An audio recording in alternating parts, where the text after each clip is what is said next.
ancestors, brothers, our standard defines who we are. We persevere when nothing can, even in our greatest accomplishments.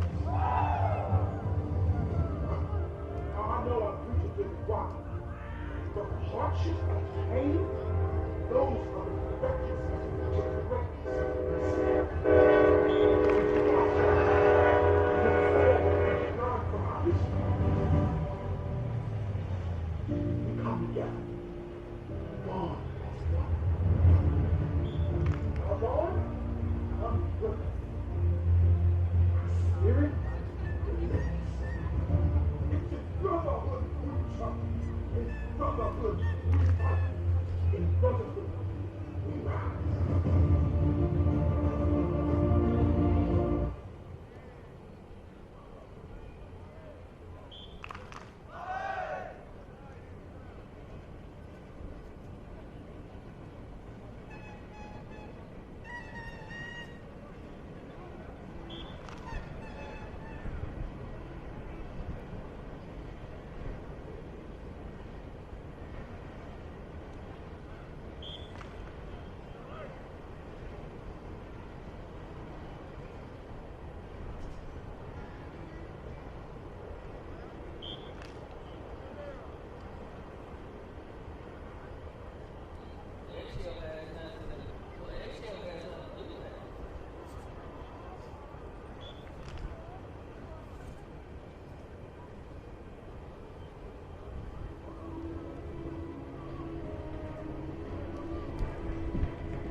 Got to pull your all's mics up. All right, y'all's mics are live.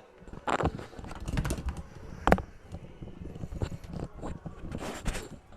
we called in the radio yet? Yeah, we're on the radio. On the radio. Wildcats. Wildcats. Yes. Yes. Yeah, we're on the radio. Check, check.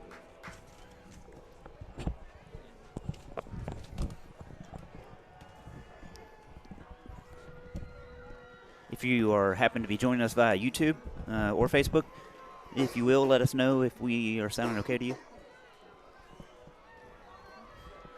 If you happen to be joining us via YouTube or Facebook, if you will, let us know if we are sounding okay to you. I know how to fix that. Hang tight. Back feed. Yeah, just got to pull that down. 1 second. That's going to be 9 and 10. Check, check. All right. Sounds good. All right, we got okay. That sounds good. Ooh. Appreciate you, Miss Jan, for letting us know.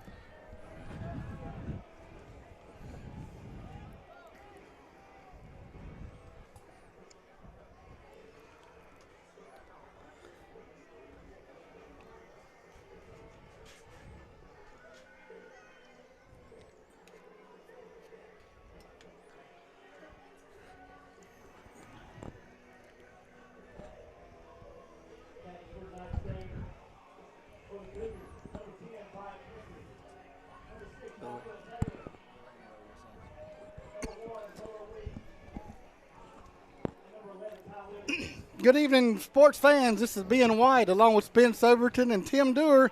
Tonight we're going to be bringing you the matchup, the second round, the 2A AISA playoffs matchup between Escambia Academy Cougars.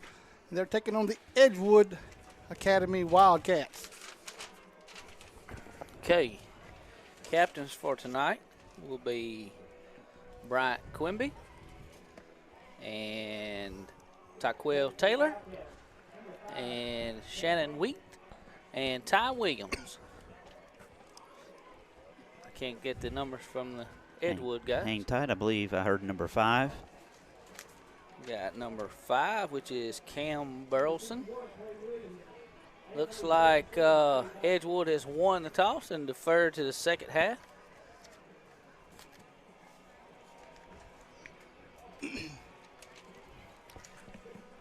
Tonight, Number 77, 61, and number 5. 77 is Cade Brazel. 61 is Clay Williams. Cougars will receive. Edgewood will be kicking. Cougars, go ahead. Go ahead. Sorry. Cougars come out tonight dressed in their red jerseys with the yellow lettering, or gold lettering rather, red helmets. Edgewood Wildcats come out in the white jerseys with the green lettering and the golden helmets as well. Edgewood is over on the right side. Edgewood behind the Edgewood Wildcats banner. On the opposite side of the field, Escambia Academy is behind the Escambia Academy banner. And both teams start to take the field here. We got 5 minutes for official game start. Want to run over a little bit of season total on stats while we got a minute. Receiving yards. It's going to be just a second here. Ty Williams is going to be leading with 290 yards, along with Taquel Taylor second with 134. Chase Bell will have 72. Shannon Weeks going to have 56 on the year. All right, rushing stats led by Shannon Wheat. 63 carries, 861 yards.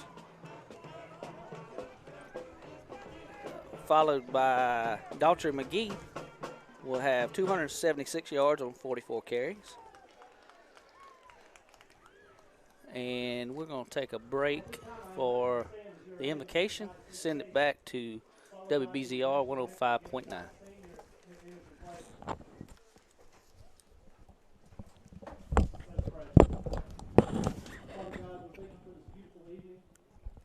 for your blessings on the field tonight and for these two teams. We pray for the safety of each player and pray for everyone to play to the best of their ability. Most of all, we pray that everything we do tonight be glorifying to you and your kingdom. These things we ask in Christ's name. Amen.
All righty, just another couple minutes before we get the game officially underway.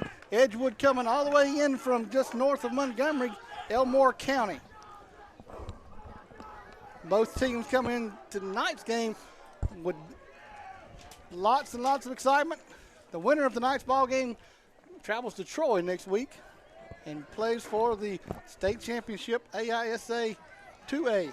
These two met last year, November 9th. Also in the semis, EA walked away winning that game. The score was 39-31.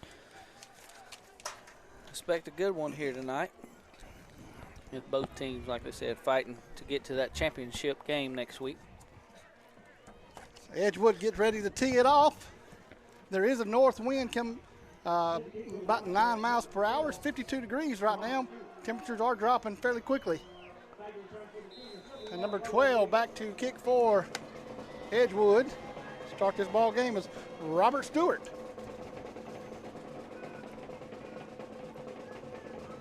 Couple men go in motion to the near side. Looks like going onside kick or a little pooch kick. Begin with, it's going to be fielded by Ty Williams around the 35-yard line. Brought down the near side, hit and knocked down about the 42-yard line. Kind of an interesting play for the first start of the game, but Yeah, I think we were kind of expecting something. I noticed we had a bunch of hands guys on the front line. Tackle made there by, okay, folks, help me out if I'm saying this right. Andreas Crawford. Andreas Crawford. I think you're about spot on with that. Got to use the cards, and I'm sure we'll see a couple Alabama cards used.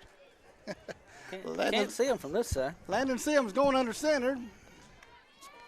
Hands off to J-Bo Davis up. No, keeps it. Sims takes it around. Breaks it across the 50 to the 40 to the 45 to 30. Takes a couple tackles and knocked down by his own man as he cut back at the 20-yard line. Great play. We'll give Charles McGill. Is that? No, that's going to be. Wasn't that Randall Bonds? I believe he it wearing may have 53. That's what we got changed on our roster. We'll give Randall Bonds a credit for tackle on that play. There again, Sims doing a great job with the faking out because he had me faking out as well. J-Bo Davis also buying in real good for the fake out. Next thing we know that Sims had the ball going around the end. Sims back under center. J-Bo Davis in the backfield. Got twins on both sides. First down and 10 from the 20-yard line, deep in Wildcat territory already. Second play of the ball game. Here we go. Hands off this time really to Davis. Davis takes it across the 20 to 10. The 5 still on his feet. Finally knocked down around the 5-yard line. Bulldozing through. And that's just about what he looked like coming through there. I mean, he was hitting and bouncing, spinning, and just kept on driving them legs. Cougars pick up first down and goal now from the – is the ball on the 10? No, it's on the 9-yard line.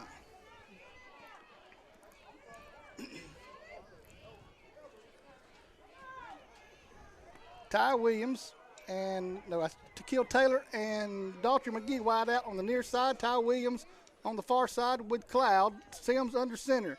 J-Bo Davis up the middle. Davis takes it up just over the right guard, hit him at the line of scrimmage, and brought down immediately. Looks like no gain on that play, Spence. Yeah, it looked like a whole host of Wildcats was in there on him. He was expecting that, looks like. They did move the yard marker up 1 yard, so it's a 1 yard gain. Brings up 2nd and goal from the 8-yard line. Cougars deep in Wildcat territory early in the ball game. 10 minutes, 16 seconds on the clock. First quarter. Sims from the shotgun. Running backs right and left of him. Here he goes. Hands off this time to Shannon Wheat. Wheat gets hit as he crosses the goal line. It's not the goal line. The line of scrimmage. Actually doesn't make it back to the line of scrimmage, does he? Lost about 2 on that. 3rd and goal. Brings it back to the 10-yard line. 3rd down and goal from the 10. I think the Wildcats is ready for that. This time, Daughtry McGee and Ty Williams is on the far side. Tequil Taylor and Shannon Weeks on the near side, both wide out. Sims, empty backfield. He's in the shotgun. Here's a snap, looking to pass, keeps it, takes it, quarterback sneaker up the middle, crosses into the for a touchdown. So Cougars draw first blood with 9 minutes, 23 seconds on the clock. First quarters, Cougars 6, Wildcats 0. Totally forgot that horn.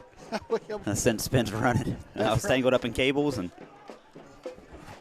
Our assistants are not with us tonight, so we're having to do multiple jobs.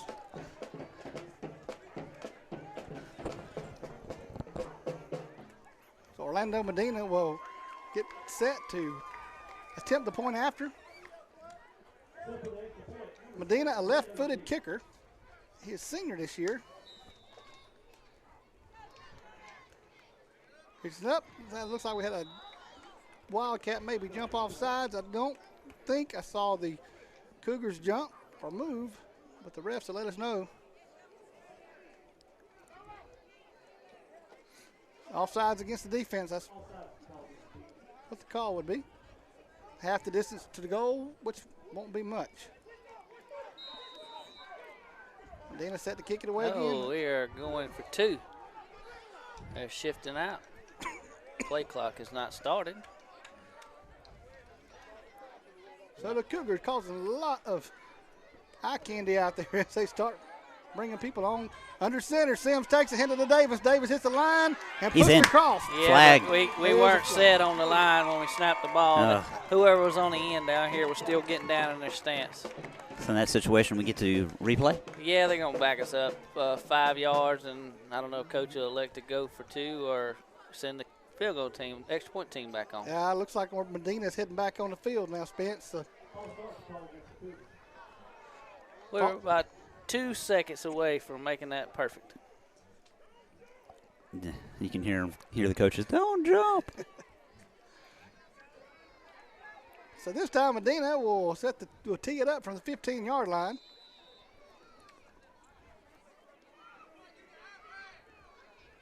Here's a snap, hold, bad hold, but gets it up. Hits the goalpost and bounces it off. Man. Hate it. Point is no good, so the Cougars will not get the extra point, and the score will remain 6-0 with 9 minutes, 23 seconds left in the first quarter. Spence, now it's time for the Wildcats to get their hands on the ball and see what they can do with it.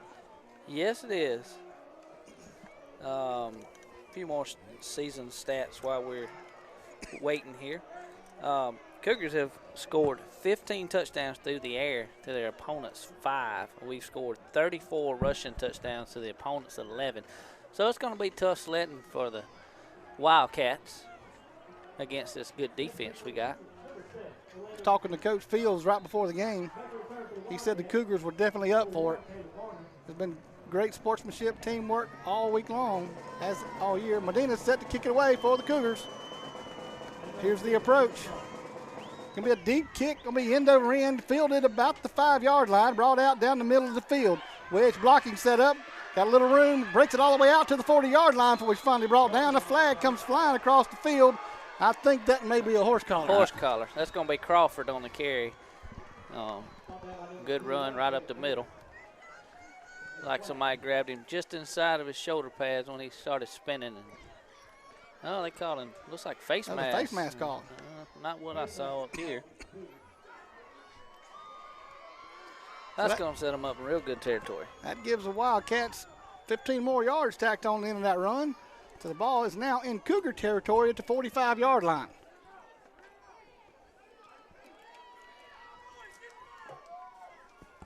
We got quite a few extra referees tonight since we have a state playoff game. So there are a lot of eyes looking at the boys tonight. What number is the quarterback? Number 7? I believe it is. That's Mitchell Boyd. No? No. I couldn't tell. 2. Number 2 takes it around the far side, gets hit as he crosses the line of scrimmage for about a 2-yard gain. It'll be Alex Johnson. Alex Johnson, there you go. Alex Johnson's a junior quarterback out for Edgewood tonight. If you're watching on YouTube, do me a favor, like the video and share it. Second down and 9, I think is a 1-yard gain. 9 minutes, 8 seconds showing on the clock for the first quarter.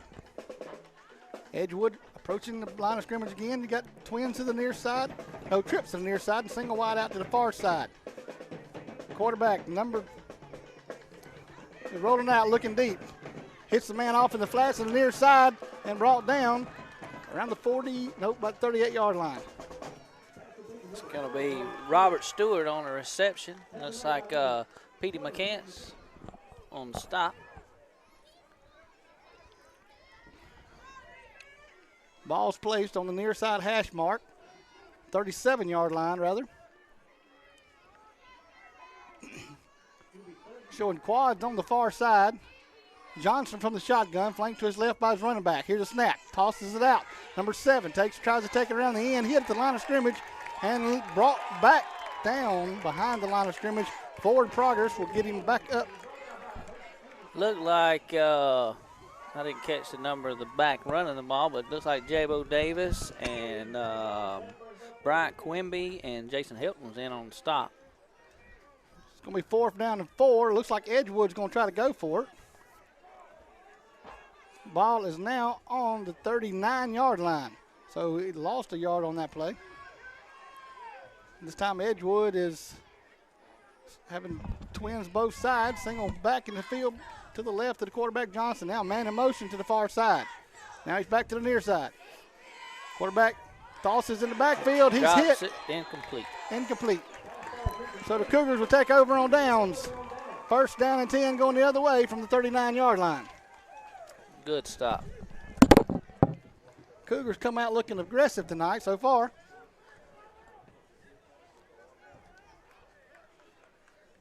Quite a few more people tonight, Spence, and the fans that we had last week because the weather had a lot to do with that, didn't it? Yes, it's a little better tonight than it was. We still got that north wind and still got a little bite to it, but not nearly as bad. Tim called me earlier, texted us earlier, and was asking, should we try to broadcast from inside the press box or outside? That was a no-brainer there. Well, I don't need either one of you getting sick before tomorrow, next Friday. From shotgun, Sims. Hands off, up the middle. Looks like who's that, Daughtry? Daughtry brings it over the near side tackle. Knocked down about after a 2-yard gain, maybe a 3-yard gain, a 4-yard gain. They keep moving it up. I think it settled back on 3. Going to be 2nd down and 7. Ball's now on the 42-yard line. Cougars going from right to left. Okay, I have a question. Does it take 3 officials to run the scoreboard? Or is that just 2 of them? I think you have James Lee up there along with another one of our Hand off to Daughtry McGee around the near side. He cuts it up, crosses the 50 to about the 47-yard line. Nice pickup. Good cut by Daughtry McGee on that play. Tackle made by 61, Clay Williams. 2 officials in the press box up there. I thought it was. And we've got one guy standing back over here in the corner. I'm not sure what his position is tonight. not used to having all these zebra stripes on the field and around us. It's nice to have a white hat, though. You know, some of these games we go to, there's not a white hat to look at for the call, and That is true. nice to have one tonight. Cougars have it now inside Wildcat territory on the 48-yard line. Here's a snap. Throws out to Ty Williams on the far side. Williams with the catch. Shakes off a couple tackles. Crosses the 25 to the 20. Got one more man to beat. And into the end zone he goes for Cougars' second strike with 6 minutes, 14 seconds showing on the clock. First quarter. That was a beautiful play. Just dumped it out into the flats to Williams and let him do the rest. And his speed was just too much for that Wildcat defense. Having an opportunity to show off his quickness and how fast he can accelerate. Spence, he went from 0 to 90 in about 2 seconds, I would think. There's a couple of guys out there that's tackling air. I'm going for 2 this time, and we're going to call timeout. I'm going to think about that. They're going to take 60 seconds, and so we will head back to WBZR 105.9. While they're on the radio taking a break, let's go and do maybe our sponsors. I'll call those out for you here in just a second. 2 set of sponsors. Got our corporate sponsors, Alabama Tank, Diamond Gasoline, Dirt Technology, Dr. William Harris, General Surgeon, Ovalton Electrical and Construction, Reynolds Real Estate, Superior Petroleum Services, Sunbelt Rentals, United Bank. Additional support for our press box that we built this year. Atlas Roofing, PNR Mining, Dirt Technology as well, Darlin Earls, Ovalton Electrical Construction, Bondurant Lumber, Southern Wood Specialties, the Matthews family, Randy Dobbins, American Concrete, Sunbelt Rentals, and multiple EA families. Appreciate everybody's help and getting the press box going. One other thing, Tim, we hadn't brought up, there's somebody tonight having a birthday up here. Who is that? Old Spence, Ovalton Electrical with us. The man, the myth, the legend, Spence Overton, the lead contractor for the building of this press box over here. The boat in the air. It looks about the size of your standard. Sorry. Wow. Was not expecting that. On the far side, into the That's end zone it goes. Touchdown. None of us were expecting that. A little reverse. I haven't seen a reverse all season, and I know a couple weeks back I asked Coach if we had one. He said, we got one. We just don't run it a lot. Well, that was a perfect time to use it, get us back where we needed to be, 2-touchdown lead. Well, I just looked down at my notes to try to get a number or two, and next thing I know, Dalton McGee's in the end zone. Yeah, Sims took the handoff, handed to Williams. Williams went around the end, handed it back to Daltrey. Daltrey come back around, had a couple of lead blockers, and just walked in. Now, this is how last year, this is how we started. And then by the end of the game, it was a 1-touchdown score difference. So, well, it's going to have to definitely play 4 full quarters. From here on out, you got to give it your best for 4 quarters. Tonight, next week. We got fans from all over the area listening tonight. Tim's, I think Jeff Donald just sent me a message, said that he was watching. Good. Orlando Medina set to kick it away. Here's the approach. And the kick's going to be a deep end-over-end kick to the far side. Number 6 is going to pick it up at the 10. Brings it up the middle. Got a wedge developing again. All the way out to the 32 before he's brought down. Like almost broke that one. About the 32. McCants was on the stop there. You know, it's a lot of people in the area that's at home this week that their seasons ended last week and week before that's needing something to do, and we're glad they're watching us, giving us some support. That official got a pretty good arm on him. Yes, he does. Edgewood Wildcats will start their next offensive series, first down and 10 from the 32-yard line. Johnson from the shotgun. We got twins on the far side, one man on the near side in the slot. Now man in motion to the near side. Single back in the backfield, hands off. Cross the right guard, and he's tackled as soon as he crosses the line of scrimmage for maybe 1 yard. That was Tyree Smith there from the nose guard position, just jumped across and grabbed him around the feet and stopped him in his tracks. I'm getting folks telling me they're watching, they're listening on iPads, on TVs. We have several hundred people watching tonight, so glad they're tuning in for us. It's a big game for both teams. Second down and 10. Ball's on the 33-yard line. Johnson from the shotgun. Twins on the far side. Here's a snap. Hands off. Tries to bring it around the near side tackle and hit in the backfield for about a 2-yard loss. And J-Bo shot the gap and hit him in the backfield and brought him down. Going to bring up third down and 12. Ball sitting on the 32-yard line.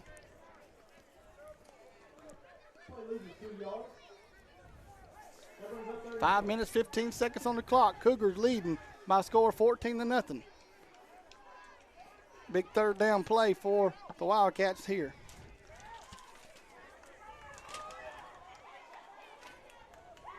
Wildcats brings Twins to the near side.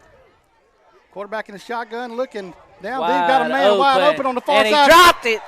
Oh, I hate it for him. He dropped it. Intended receiver was number 9, Connor Bailey, wide open. Nobody saw him.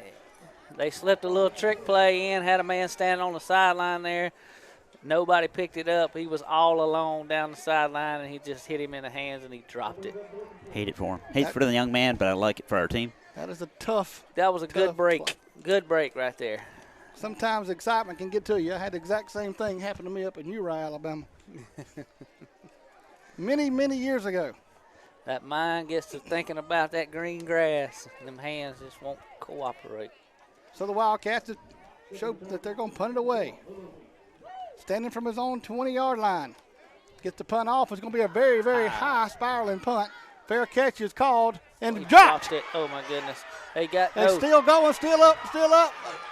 And they're going to recover. They recover on their own 10-yard line. 10-yard line. Unbelievable. Well, there goes that tough break. We just gave it back to them. Yep. Wow. Defense has got to be strong now. Well, you know, I was really kind of worried about it when I saw such a high spiraling punt. Because when you start looking up and your eyeballs start focusing on the lights. Man, it had some hang time, too. I bet it had 6 or 7 seconds hang time. It did. That was a perfect punt. Couldn't ask for much better. So the Wildcats have new life deep inside Cougar territory. From the shotgun, Johnson has it. Twins on the far side. This time he's going to hand off to number 7, hit the backfield, brought down for about a 2-yard loss. It's first down and 10. Tyrese Smith and I believe Jason Hilton was in there. Tyrese he's such a quick kid. He's playing nose guard. He's just shooting through that line right now, attacking them in the backfield. Second down and goal from the 12-yard line now. Tripp showing on the near side with a single wide out on the far side. Johnson from the shotgun, flanked to his left by his running back. Here's a snap, looking to pass in the pocket quick, throwing out in the middle of the flats, nobody there to catch it. Incomplete pass. Like a miscommunication, receiver ran the wrong route, and the quarterback just threw it out to nobody. It's going to bring up a big third down, third and goal now for the Wildcats. Ball's on the 11-yard line, it appears. Maybe the 12. 4 minutes, 4 seconds left on the clock for the first quarter. Cougars leading 14-0 at the moment. Edgewood down in threatening position. Here we go. We got quads on the near side. Single wide out. Nope, nobody in the back. Quarterback's going to keep it, take it around the left side tackle. Breaking a few tackles. And makes it into the end zone for the touchdown, I believe. Yes, he does. He touchdown. So Edgewood strikes. Had several missed tackles on that. We had him at the line of scrimmage, just couldn't bring him down. Score now 14-6. 3 minutes, 58 seconds in the first quarter. Edgewood will attempt the point after. This is not going to be one of those games where at the halftime you can relax. No. Looks like number 12 is Robert Stewart going to be attempting the point after. Oh, no. I think someone jumped. I think on both sides. I don't know who jumped first, though. We'll see what the white hat says. Offsides against the defense. That'll move them up half the distance. So I wonder if Edgewood would go for 2 now. Well, it appears they're still going to attempt the extra point. They move the tee up about a foot. Robert Stewart set to attempt the point after. There's a snap. The hold. Kick is up, and kick is good. Got a leg on him. I think he kicked that one across the railroad tracks. He did. You might have to recover that one from the gas station. So Cougars jump up by 2, but now Edgewood has answered with a touchdown of their own. Now score is 14-7 with 3 minutes, 58 seconds showing on the clock for the first quarter. We're going to take 60 seconds and head back to WBZR 105.9. If you're still on from YouTube or Facebook, do us a favor, share the video. I'm sure that everybody that from Edgewood got the message that we had sent earlier in the week, but we want to make sure that anybody in the Edgewood area as well as down here in Atmore/Canoe is watching the game. I think we've got most of our diehard fans are attempting to survive this cold weather. But if you want to share it, like the video, chat in, let us know who you're going for. Looks like Robert Stewart will tee it off once again. Last time Robert kicked it off, it was a short pooch kick over to the near side. I'm thinking Coach's been watching something on film, but he appears to have they're going to call timeout. Well, I think one of the things, Spence, is they've seen the speed that Shannon Wheat has back there, and I know if I put the ball in his hands, anything can happen. That is, well, you got and Tyree Shannon Smith and as well. Tyree Smith, you got Ty Williams, you got a lot of speed back there. Probably the smart thing to do. Just got a score update. Sorry, not to interrupt. Oh, go ahead. I think y'all want to hear this one. Right now, Autauga 14 to nothing over Patrician. Sorry, I cut in right on you. Nobody saw that coming. 14 to nothing the first. Yeah. Yeah. And that is in Autauga, correct? Yes, I think it is. So the winner of this game will most likely go on to play Autauga. Autauga is a very strong team and ranked number 1 in AISA high school football right now. I'd like another round with Patrician, must be honest with you. Me too. On the field, you got Escambia Academy ranked number 2 and Edgewood ranked number 3. So you would expect a tight ball game tonight. Stewart set to kick it away again. Here's the approach. This time he's going to kick it back to the same spot. That's Ty Williams will field it on the near side and then hit immediately. Brought down at the 39-yard line. This time, number 4, Dawson Owens, was waiting on him to field the ball and make the tackle. Laid a tattoo.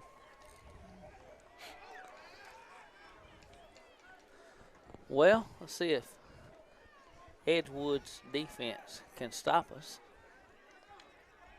So Escambia Academy will start their next offensive series, first down and 10 from their own 39.5-yard line. Ball's placed on the near side hash mark. Cougars going right to left, Twins on the far side, single wide out to the near side. Backs in the I formation, quarterback Sims under center. This time hands off to Wheat in the backfield. Wheat kicks around the far side, got room, crosses the 40 to the 35 to the 30, the 20, the 10, and he makes it all the way into the end zone untouched, but there's a flag way back at the I think it's coming back. 35-yard line. I believe we had some motion. Motion on us. That's going to bring out beautiful play back. It's all right. That had to be the Alabama set. Didn't work out too well for Bama last week, did it? Well, you know. Now, wait a minute. I'm going to ask you a question. Last week on this at the very same spot, we stated that Auburn lost to LSU by 3. That's That means if Alabama loses by more than 3, then Auburn is better. That's right. Logically than Alabama. That's stated what you Auburn fans have in your mind, and that is correct. I will agree that conversation did happen. However, this will be probably the only time that Alabama fans will be rooting for Auburn to win. Where did that committee put y'all? Hey, will you Below say or War above? Eagle for me? So if y'all win, does that put y'all number 4 because y'all better than Georgia? From behind the sticks, first down and 15. Under center, Sims, hands off to Wheat again. He brings it to the near side this time, trying to get outside everybody, and knocked out at the, 34-yard line? A little bit of extracurricular activity going over on the sideline. I couldn't tell who knocked him out of bounds, but I'm going to tell you what, he has got a awesome stiff arm. He stiff armed 2 or 3 guys there, still fighting for yardage. I just got a message from one of my boys. Timmy is watching via YouTube. He said, tell Ben if they lose tomorrow, that means South Carolina's better than them. Timmy, why has it got to be that way? Go Timmy. All right, here we have Taquille Taylor wide out the near side. We got Twins on the far side from a shotgun. This time, Sims keeps it up the middle. He makes it, shakes a couple tackles, stays on his feet all the way out. First down. Midfield. Tackle made by number 7, Mitchell Boyd. He had Sims around the waist, and Sims was just dragging him. Sims was not giving up. Sims looks like he's maybe out of breath. Hopefully he's not hurt. Oh, Please don't be hurt. He's going back to the sideline to talk to Coach. Catch his breath a second. he just come over to just say hey. Sims is one tough cookie. Played half the year with a broken. He's still got a splint on it. Left hand, wasn't it? Under centers. Sims this time hands off up the middle. He'll pick up maybe 3-4 yards before he's blown dead near the 45-yard line. Let's see. I think that was Bryant Quimby on the tote there. Actually going to spot it on the 46-yard line. That's a 4-yard gain. Second down to 6 now.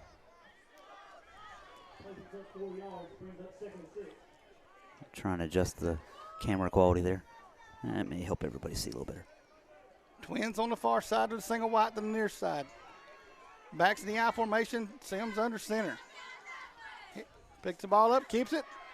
Tries to take it around the far side in and hit at the line of scrimmage, but he plows for about a yard, maybe 2 before he's brought down by several Wildcats. Other score, different region, end of the first, Wilcox 7, Chambers 0. Wow.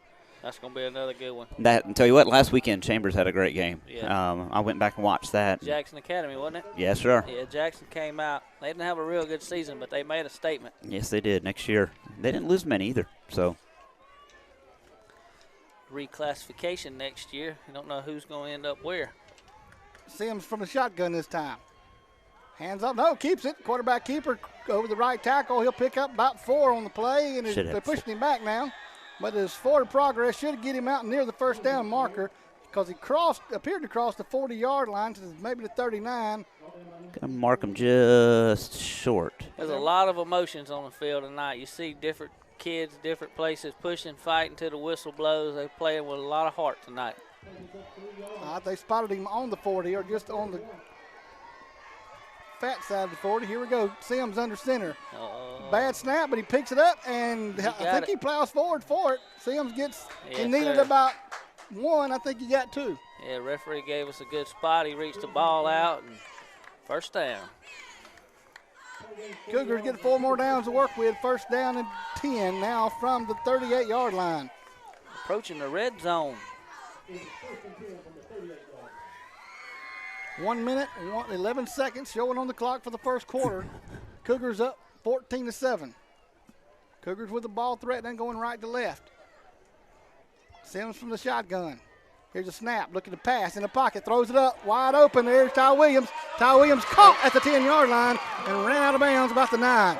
That is Taquel Taylor, number 6. Number 6. Well, they move so fast, it's hard to catch the numbers. They swap size. Taquel Taylor just down the sideline on a fade, and it hit him in stride. He just couldn't make the turn and just went on out of bounds.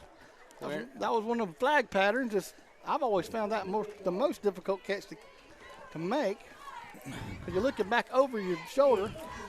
Running towards the sideline. Yeah. First down and goal from the 9-yard line.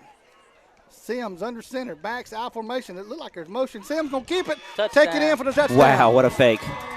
J-Bo. Everybody was jumping on J-Bo and he even had the ball. You know, you can tell they've worked on that play a lot because when he went down that line, that option, that end shot straight out like he was taking the pitch man, and that left a big gap there. And Sims just read it, cut it up, walked in untouched. Great read. 48 seconds left on the clock, first quarter. Cougars now up 20-7. Is it too late to hit the horn? No, it ain't too late to hit the horn. I'll tell you what, I'll wait till they kick it. Yeah, wait till after Orlando kick it. We're going to have to bring that hose in here. I think my cord will make it to the door. Here we go. Kicks up and good this time. Orlando Medina extends the Cougar lead to 21-7. 48 seconds left to go in the first quarter. We're going to take 60 seconds to head back to WBZR 105.9. I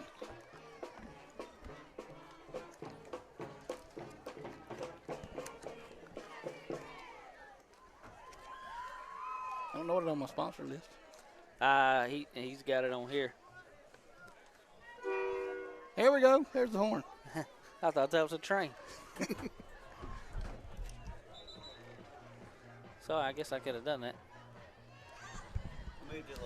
I moved it a little closer. It's still outside, but you would have think the engineer who drew this building out would have put us a button right here. It would be like, honk, honk. Well, we'll just leave that alone. It is now 51 degrees. North wind, 7 miles per hour. Orlando Medina Wood kicking right into the wind. Tuscaloosa Glenwood tied at 0 at the end of the first. No score. Orlando, here's the approach. And the kick, another deep end-over-end kick. This time going to be fielded about the 6-yard line. Brought right down the middle, got the wedge developing, and kicks it out to the far side. He's got some room. Cougars chased him out of bounds around the 40-yard line. Shannon Wheat was over there giving chase to him, and he just gave up and ran out of bounds. Well, the wedge collapsed on him too quickly, and he just looked out to the left, found some open space, and took off for it. I'm going to tell you what, it was some licks passed in that wedge, too. Several of our guys went down through there and was popping them. Busted that wedge up, and he said, I don't want none of that, and he kicked it outside. 39 seconds left on the clock for the first quarter. Edgewood Wildcats from inside their own territory at the 39. Spread formation. Quarterback keeps it this time, takes it up the middle, hit as he crosses the 40 on the 42-yard line where he's brought down. Bryant Quimby on the stop. That's going to be about a 5-yard gain, 4-yard gain. Before they haven't moved the down marker yet, so.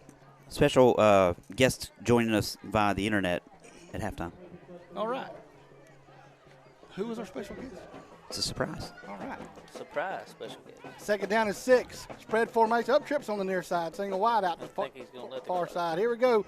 Quarterback's going to keep it. Hit. Pitch. Oh, look intercepted. at that. Oh, man, he pitched it right in the hands of Bryant Quimby. Quimby. He just got the pitch and about 5 yards the other way. Now, let me tell you how that kind of developed. The quarterback read that great because he was spinning.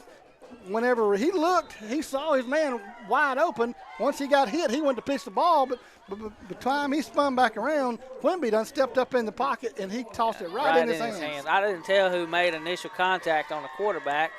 Like you said, he was spinning, and I couldn't catch a number. Next thing I know, we had the ball going the other way. But defense is playing great tonight. Defense definitely heads up play, making things happen. And that's going to end the first quarter. So at the end of the first quarter, Spence, would you like to read the score since it's your birthday? It is Cougars 21, Wildcats 7. That just sounds so good. I'll go and give the hint. I'll go and tell you. At halftime, we're going to have an alumni 2014 Valid Victorian, I believe, Claire Dahl. Recognize the last name? Quarterback last year. It's his older sister. She graduated, went to Auburn, worked as a pink representative at Auburn. As a what? Pink representative, Victoria's Secrets. They basically have a pink product line. I got you. And then did such a good job when she graduated from Auburn, a place where you know. She got hired, moved to Ohio, working for the same company. So. Cougars now going left to right now. Sims from the shotgun looking to pass. Trying that same play on the other side with Tyquell Taylor. Just a little bit overthrown. Hey, just a couple of stat updates. End of the first quarter, Cougars with 139 total yards of offense to the Wildcats 19. Wildcats have yet to pick up a first down in the first quarter. Cougar defense definitely been dominating so far this game. Lots of football left to play. Second down and 10. Ball on the 36-yard line. Cougars going from left to right. Sims from the shotgun. We got a single wide out to the far side. J-Bo Davis moves up in the slot. Timeout's called by the Cougars. We weren't set. They're a little going to confusion. take 60 seconds, and so will we. We're going to head back to WBZR 105.9. Do we have any updates on the Flomaton? Let me look at my phone. It's behind me. While you're doing that, these two teams have played only 3 times. Tonight, they played in 2018 in about the same time frame. It was November 9th. Then EA walked away in the semifinals 39-31. Ultimately, we lost against Autauga in the championship game. And we also played them in 2015. Edgewood defeated us 21-33. Looks like Flomaton's down 7-6 right now.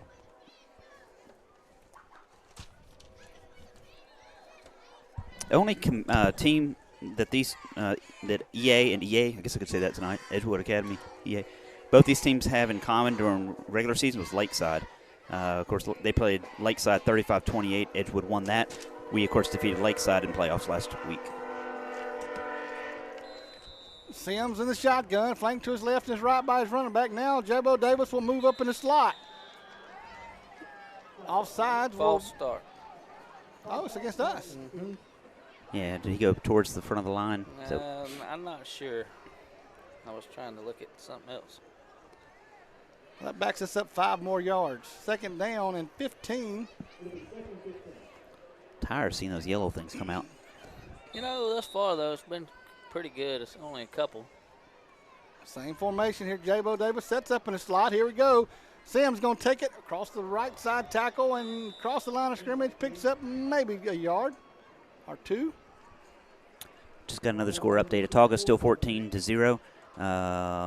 Glenwood still scoreless against Tuscaloosa. Bessemer 21 over Monroe 7.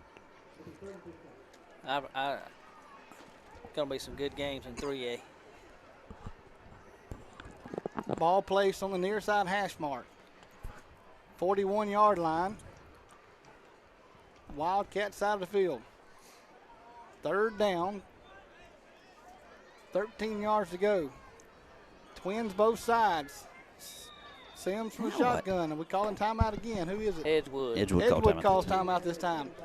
You know, while we got a second, 2 of our losses this season has come from 3A opponents, and both of those are playing tonight in the semifinal game. So that's pretty impressive. Not for sure how the other school we played in Mississippi, you know, they were a larger school than us as well. I'm not sure about the classification for them and not all. Either. That was a large school. But you know, we lost to one. Two of our 3 losses by 1 point. Yep. That would be our Tuscaloosa Academy in September. 19-20 was that score, and then Bessemer correction. Tuscaloosa Academy, and then the Southern Methodist Presbyterian. Yeah, Presbyterian Christian 20-21. 11 minutes showing and a half. Spread formation. Now looks like that's Chase Bell in motion to the far side. Sims in the pocket looking to pass. Lays it up on the near side to Williams. Williams almost got to be pulls pass it in. interference. He pushed him before the ball got there. No flags. Williams gets one hand on it. I thought he was going to pull it in, but he didn't quite get. The defender pushed him right before the ball got there, and Williams was able to get one hand. I was looking for flags, but we didn't get the call. Is Popeye on the sideline? It's going to bring up 4th down and long. That's about 14. Coach Sims has his hat turned like Popeye. Like Cougars are going to go for it. Might as well. Yep. Nope, we're going to punt it away. Quick punt formation. It's going to be a low spiraling punt. It's going to bounce into the end zone for the touchback. So the Wildcats will bring it out to the 20 for they'll start their next offensive series heading the other direction. Well, their defense stopped us, but I'm not sure the refs didn't miss that pass interference call. That's the first stop of the game, isn't it? Yes, it is.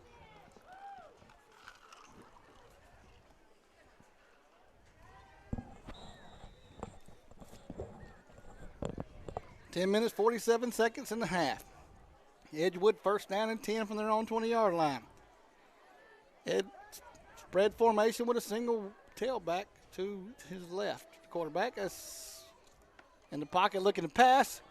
Got him out. Oh, that was very good defensive play. It looks like number 2, Alex Johnson, was the attempted receiver. Shannon Wheat said he's having no part of that. He went up very high to try to catch that ball, and when he touched the ball, Wheat was right there to say hello. If he'd have caught it, he would have came down on his feet. I can promise you that. 2nd down and 10 off that incomplete pass. Wildcats showing trips on the far side. Twins on the near side, empty backfield. Quarterback's got it all to himself. But now man in motion to the far side. Quarterback's going to keep it, bring it around the near side, and brought down at the 20-yard line for no gain. Tackle made by number 14, Jason Helton. Caught him in the backfield. think that play took just about a half a second too long, or Johnson may have got around the end. Yep. 3rd down and 11. They actually lost a yard on that play. Big 3rd down play for the Edgewood. Cougars need to shut them down here. Confusion going on. Alex Johnson, where are you at? We're going to call timeout. Oh, timeout's called. Who we got calling timeout? By the Cougars. Cougars. Just got an update actually from Nate. PCS didn't make the playoffs this year, but they are a 6A MAISA school. So when they treated us. They took good care of us. Ben, did you get any chicken? Did you eat a chicken plate? I didn't, but it was there. Yeah, it was offered to me. They well put on, and that went into overtime in the rain. Yeah. Yes. It was a mess. We missed an extra point from tying the game up, I believe. Sure did. And we were down late in that game, and we come back and almost tied it up. That was a beautiful stadium, too. It is. Looking forward to them coming here next year. They'll bring a crowd. You better believe it. That's in Hattiesburg? Mm-hmm. Yep. Not too far of a drive. That wasn't too bad of a ride for me. I was with Tim. Tim was driving. You were sleeping. No, you don't sleep with Tim driving. Stop. All right, 3rd down and 11. Blow through some stop signs. You don't let me forget. Johnson from the shotgun. He got a loaded right side over there, wideouts. All right. We got a flag on the play. We've got flags already. Not sure what the call was. False start. Back them up 5. Back them up 5. I guess the man in motion may have stepped forward a little bit. Illegal procedure. Isn't that the same thing as false start? Or is that different? I don't know. You played. I never played. I think that's when he steps forward. I never refereed. I never was a good referee. I never said that. Johnson from the shotgun, man in motion to the far side. Now we have 4 wideouts over there. Single on the near side, throwing, looking deep, throwing deep. And hit his hands in and out of the hands. Well defended by Ty Williams, number 11. Incomplete pass. Number 5. Cam Burleson, the senior, wide out for Edgewood. The ball was thrown a little high, but could have possibly been caught. Yeah, it hit him in the hands. He could have brought it down. Like pretty good size receiver. Let's see, that doesn't have his height on there, but I'm saying he's probably over 6 foot. It's going to be 4th down, about 15. Punting from inside the own end zone. Another high punt. It's going to be end over end. Daughtry McGee will catch it and fall at the 45-yard line. Wildcat 45-yard line, that is. 9 minutes, 54 seconds. Cougars will now have the ball 1st down and 10, heading back the other way. 1st down and 10 from the 45. Cougars leading by a score of 21-7 with 9 minutes, 54 in the half. The 145 people on YouTube, do me a favor, click the like button for me. Smash that button. Smash the like button. Like button. Like. You know, I was just thinking here, watching Daughtry field that punt. If we still got that north wind at 9 miles an hour, I'm sure that ball's doing a lot of crazy things in there. I'm sure it is. This time, Cougars are showing trips on the near side, an empty backfield with Twins on the far side. Looking to pass behind the line, it hits Williams on the screen pass, and he catches it, runs out of bounds at the 40-yard line. He was forced out of bounds by number 4, Dawson Owens. Have we seen number 1 out there any from them? From them? Yeah, they're senior. I have not. Caleb Varner? Caleb Varner. I haven't. If you're watching from Edgewood, that's him. Did you see him? He's playing cornerback on the far side. All right, I see him now. I was going to say, I watched his videos this weekend. Man. Empty backfield. Sims is all alone back there from the shotgun with trips on the near side. Sims going to take it to the far side, come back to the near side as a whole, and he gets hit in the secondary by the linebackers and brings him down near just short of the 1st down, I believe. Maybe a foot. I believe number 52, Caleb Justice, made first contact there. Sims took off to the left, come back to the right.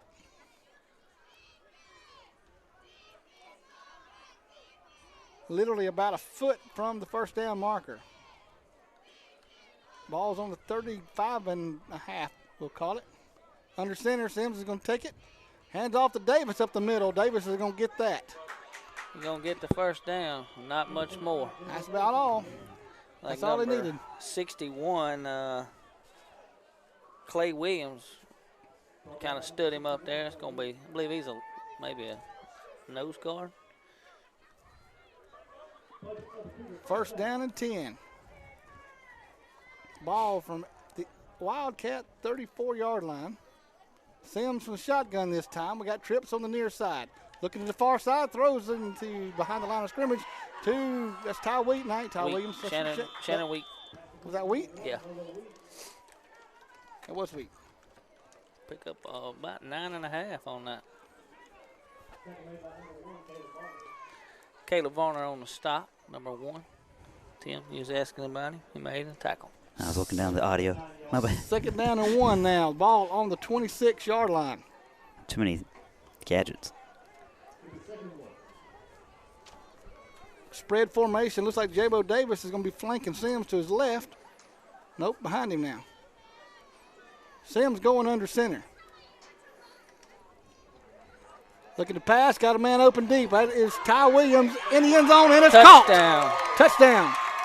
Oh, he's marking us at the 1 foot line. No way. Yeah. That's exactly what he's doing. He marked us at the 1 foot, but I'm pretty sure when he fell in the end zone, the ball broke the plane. Anyway, beautiful play. If we had our pylon cam, we would know. All I need is $400. Well, actually, let's say $1,200 to get pylon cams. So first down and goal, literally within inches of the plane. What would you do here, Ben? I would take Sims right up the middle with it. I'm thinking you give it to 35 and let him Or plow 35. through. Wishbone. Wishbone formation under center. Sims is going to hand it off to, who did he get it to? Daughtry McGee. Daughtry McGee, and he dives into the end zone for the touchdown. Cougars strike again, making the score 27-7 with 7 minutes, 36 seconds left to go in the half. I may have missed that. I was following Sims going to the left. And We got a wide angle lens. Hopefully we got it. So as of now, St. James is leading Flomaton by a score of 7-6. Haven't had any recent updates. I think they got a good one down in Flomaton tonight. I don't know if that's good if the Canes are behind. I don't like that. A good game. this is a good game. This is an excellent game. This is a really good game. Orlando Medina is set to attempt the point after once again. Snap, kick, up, and good. Another deep kick. So Orlando Medina will extend the Cougar lead to 28-7 with 7 minutes, 36 seconds left to go in the half. Cougars leading 28-7. We're going to take 60 seconds, head back to WBZR 105.9. What I should have done is installed the score stream program on Timmy, who's watching it back at home right now, and he could be doing part of the score updates for me. Got to start thinking this stuff out a little more. One less thing I have to do up here.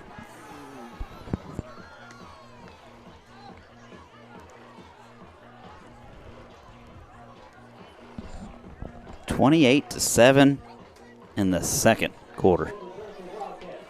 Autauga? Us. Oh, I knew that score. Let's check the wind. Yes, blowing. Orlando Medina this time has wind behind him. It's about 8 miles an hour out of the north. Well, he's going to kick this one through the end zone. They're going to give him a chance to return it. Set to kick it away. Here's the approach. And he does the Oh, onside kick. oh and man, we got it. got Right it. on it. Beautiful. Beautiful play right there. I think that was a mess up. That was Replay. no, that was planned. That was planned. That was coach is pulling all the rabbits out of the hat tonight. I'm not sure. I think Medina missed the ball. No, I think that was a plan. Well, if he didn't We're gonna miss it, say it was, and we're gonna give coach credit for he it. done it. Edgewood's ball? They're saying Edgewood's ball. Who said Edgewood's ball? The ref right here marked it. No. No, it's our ball. Our ball. Oh, you may be right. It hit him twice. Oh, It hit him twice when he kicked it. and it was down right there. Ah. Because I knew it went 10 yards, and we recovered it because the referee marked it right on the 50. They're talking about it. Well, regardless, it looked good. Okay, first down and 10. Edgewood has it inside Cougar territory at the 43-yard line. Man now in motion to the far side, looking to pass. No, hands off to number 7 and takes it around the far side tackle. And he's brought down after about a 5-yard gain. Like Petey McCants got him around the shoestrings and was able to trip him up. Looks like Alex Johnson had done a great job with the fake that time. Man, I still go back to that onside kick. That was beautiful. If we could execute that, nobody could stop it. I want to talk to him after the game to see if that's for real. Johnson from the shotgun. Here's a snap, hands off to his tailback, brings it across the near side, and makes it past the first down markers all the way out to the 30. Petey McCants and Bryant Quimby was in on that stop. Sticks will move. First down and 10, actually 31-yard line where it's spotted. I believe that's going to be their first down of the night. Inside Cougar territory. Johnson staying in the shotgun. He's flanked to his left by a running back. Trips on the far side. Hands off to his running back around the far side. Tries to cut it up and not doing. Run out of bounds at the line of scrimmage. So Ty Williams and trying to see who else is getting up out of that pile over there. Well, several of them hitting. Like maybe Bryant Quimby. Dalcher McGee in on the stop. Mitchell Boyd, the running back. He's met by a host of Cougars at the line of scrimmage.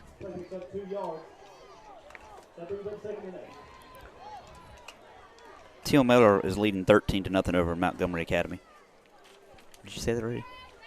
Pistol formation this time. Johnson takes a snap, gonna keep it on the quarterback keeper, bring it around the near side. Got to be gets around the right end there. of the 30 and knocked out of bounds at the 20-yard line. He was holding Wheat right there, and he couldn't get free to make the tackle. I see all these refs out here. Surely one of them had to see it. Yeah, surely. I'm not positive about that, but my name ain't Shirley. Third down in inches. No, maybe a foot, it appears. Ball on the 21-yard line. You're going to measure it. Real quick, Northview is down in the first.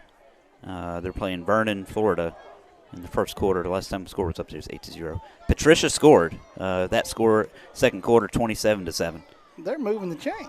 Well, I guess they decided to give it to him. I thought they called time to measure. Are these referees out of Montgomery tonight? Do we know? I don't know. All right, we got first down and 10. Hands off up the middle. Gets into the secondary all the way to the 9-10-yard line. One man to beat, and Petey McCants was able to knock him down. I believe it's still going to be short of the first down marker where they have the first down set now. It's actually going to spot him at the 12-yard line. I think he's got to get to the 11 for the first down. I don't think the change was set at the time the ball was snapped. Twins on the far side and the near side. Johnson from the shotgun. Flanked to his right by his running back. That's number 7, Mitchell Boyd. Johnson's going to keep it, try to take it around, hit in the backfield, and going to be brought down for the sack.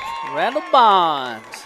First time we've called his name tonight, I think. At the 20-yard line. One of my favorites. I bet it won't be the last. No, sir. We hope not. That backs him up. Third down and 8.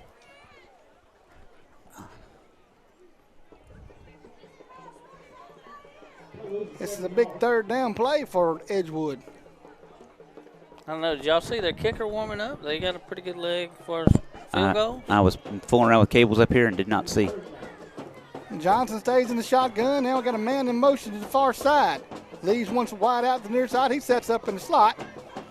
Looking to pass in the pocket. Got pressure. Throws. Flags come flying. And ball is incomplete back here near the end zone. Pass was intended for number 32, Carson Peavy, broken up by Ty Williams, but there are flags in the secondary. I'm thinking maybe an eligible man downfield. Let's see what the old white hat says. You can't read his lips. It's against us. They're marching it off. That ain't good. Well, that's not good at all. I don't like that play. First down. Holding. Must have been holding their receivers. So that brings up 1st and goal, doesn't it? It does. First down and goal on the 10-yard line. 3:53 to go in the first half. Johnson in the shotgun. Got a man in the slot over there. Tailback behind him. Now slot man's moving to the near side, back to the far side. Hands off to Boyd up the middle. Boyd's hit at the line of scrimmage. Brought down after about, what it was, a yard, 2 yards? Yeah, I believe Dr. McGee was in on that stop. Looks like he spotted it on about the 8. Give him about a yard and a half. There you go. We'll split the difference. Cougars still leading 28-7 with 3 minutes 30 seconds, but the Wildcats are threatening. It's 2nd down and goal from the 8-yard line. Johnson from the shotgun, man, now in motion to the far side. Here's a snap, handoff to Boyd up the middle. Boyd fights through, stays on his feet, and makes it all the way down to about the 1-yard line. I don't think he got in. He almost broke free. That almost looked like a J-Bo Davis run Yes, through. it did. I believe we're going to spot it right on a 3. Okay, 3-yard line. It's a little difficult to tell from this angle. Tough little physical runner there. You know, we've struggled with the short, stocky backs this year. We're a lot thinner on the line than we were last year. Not by much. 3rd down and goal. Cougars need to hold them here. Here comes a timeout from Edgewood. Timeout, Edgewood. Edgewood. 2 minutes, 41 seconds. Cougars leading 28-7, but Edgewood's threatening. We're going to take 60 seconds, head back to WBZR 105.9. Well, this has been a quick first half.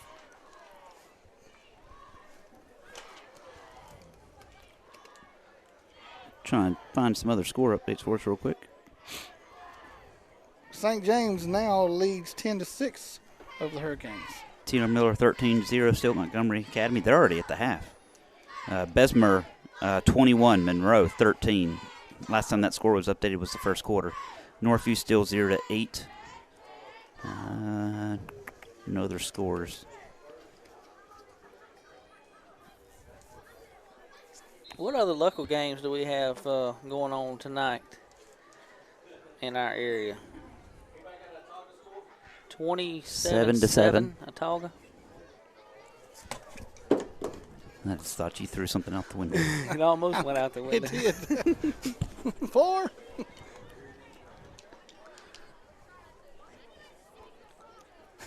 That would have been bad.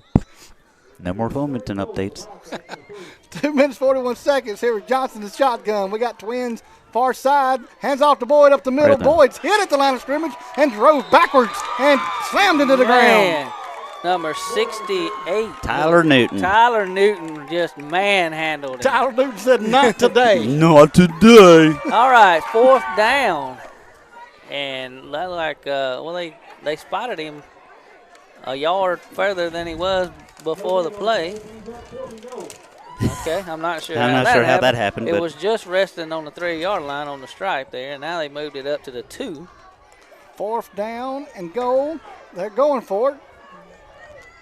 Heavily weighted on the near side. Hands off to Boyd again. Stopped again. Stopped him. And brought down by for Tyler Newton again. Busting through that line, meeting him in the backfield, just stopping him. What a goal line stance by Escambia Boom. Academy Cougars. Woo! Beautiful right there. That's making a statement right there, Spence. That's a big statement. 2 big plays by Tyler Newton to keep them out of the end zone. So 2 minutes, 20 seconds left to go in the half. The Cougars leading 28-7. 27-7. Cougars take over on downs. Hey, an update. Number 7 Ball on not their Alex own Johnson. 1-yard line, it appears. Number 7 is Mitchell Boyd. I know somebody called that out. Flag comes flying out. Maybe it's against them and get us off the goal That line. would be nice. Unsportsmanlike Unsportsmanlike against conduct. us. What? Well, that's only a 1-yard mark-off, so it doesn't hurt too bad. Yeah, I still hate it though. I mean, Back's come on. against the wall, 2:20 to go in the first half. What do you do right here, Ben? If number 7's not Alex Johnson, if giving you it to can, let us J-Bo know who it Davis. is. I'm giving it to J-Bo, and let's get a little breathing room. J-Bo Davis over the right side tackle. I'm not sure J-Bo's in. He's not. Dalton Dalton McGee. McGee's in the backfield. Got a single wide out the far side. Yes, he is. Sims up the middle. How about that? Sims will take it out 4 yards where he's stopped. Looks like they're going to spot it on the 5-yard line. That gives Cougars a little bit of breathing room. I'm seeing a bunch of young kids down here with green jackets on, Ben. Is that? Never mind. I'll be That's quiet. Flomaton. Go Hurricanes. Sims stays under center this time. I don't know who he gave it to. I think he took it himself again. Did he? Yeah. Yep, he's in the bottom of the pile. But he gets out to maybe the 7. Yeah, a couple yards short of the first down. Got a little breathing room now. Yeah, he might toss it this time.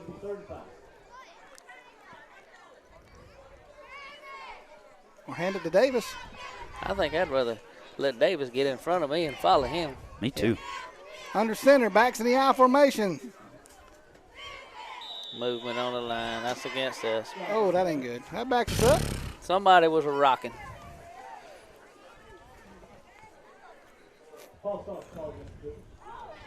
Well, we like to make things challenging sometimes. Yeah. My question is, why is the clock not running? I don't know.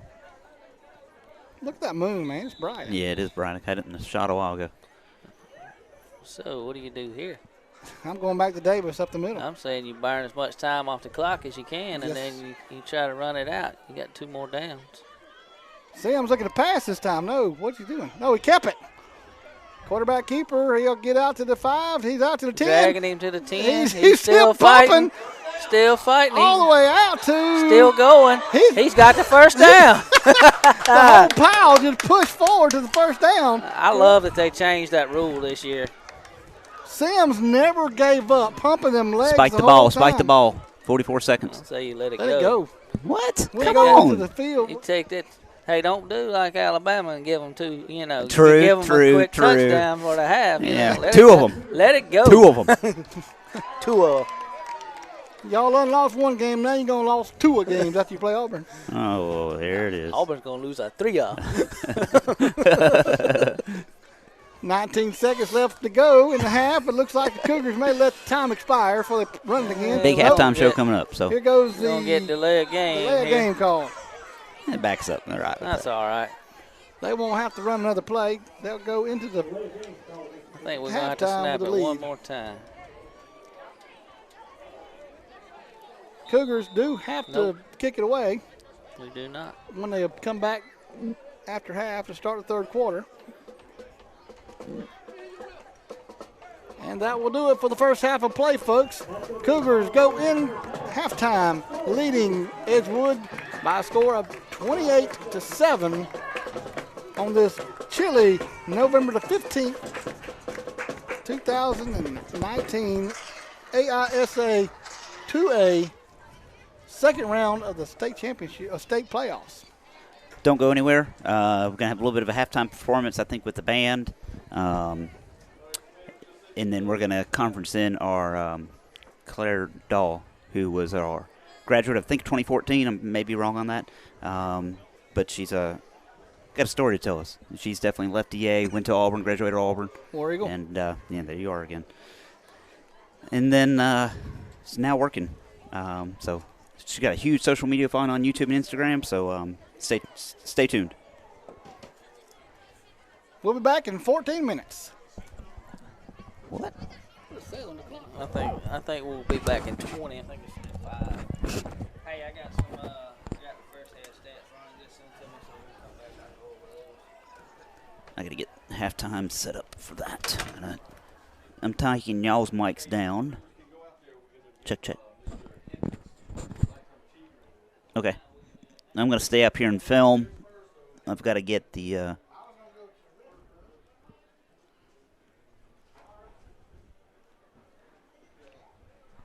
Alrighty.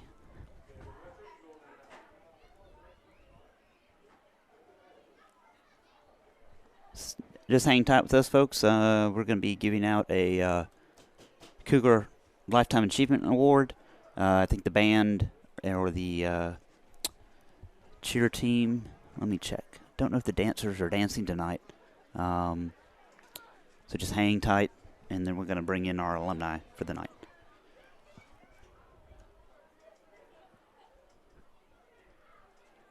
I need to check that.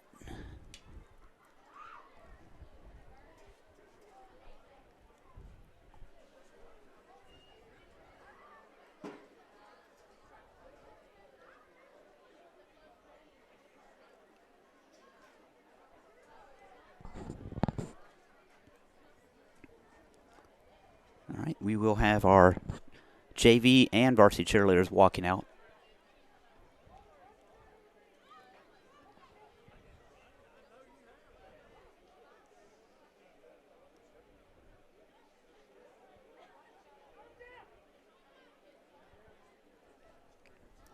I need my computer up. Okay, that's ready for the halftime.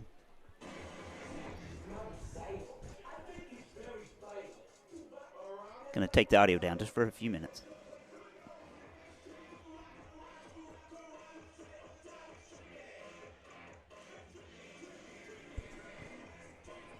Oh well, audio back up.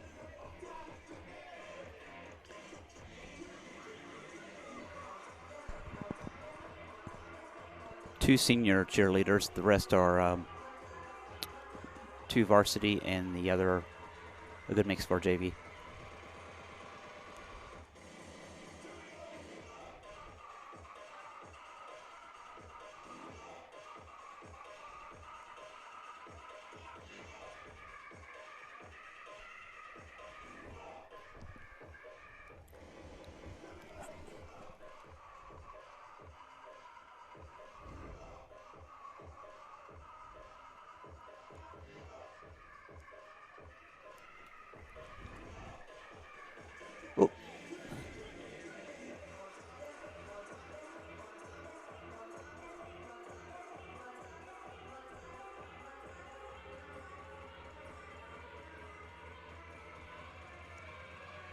There you go.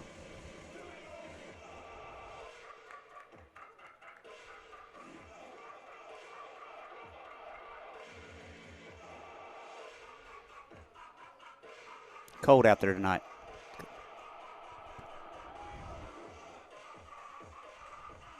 Oh. Cold tonight, you can tell.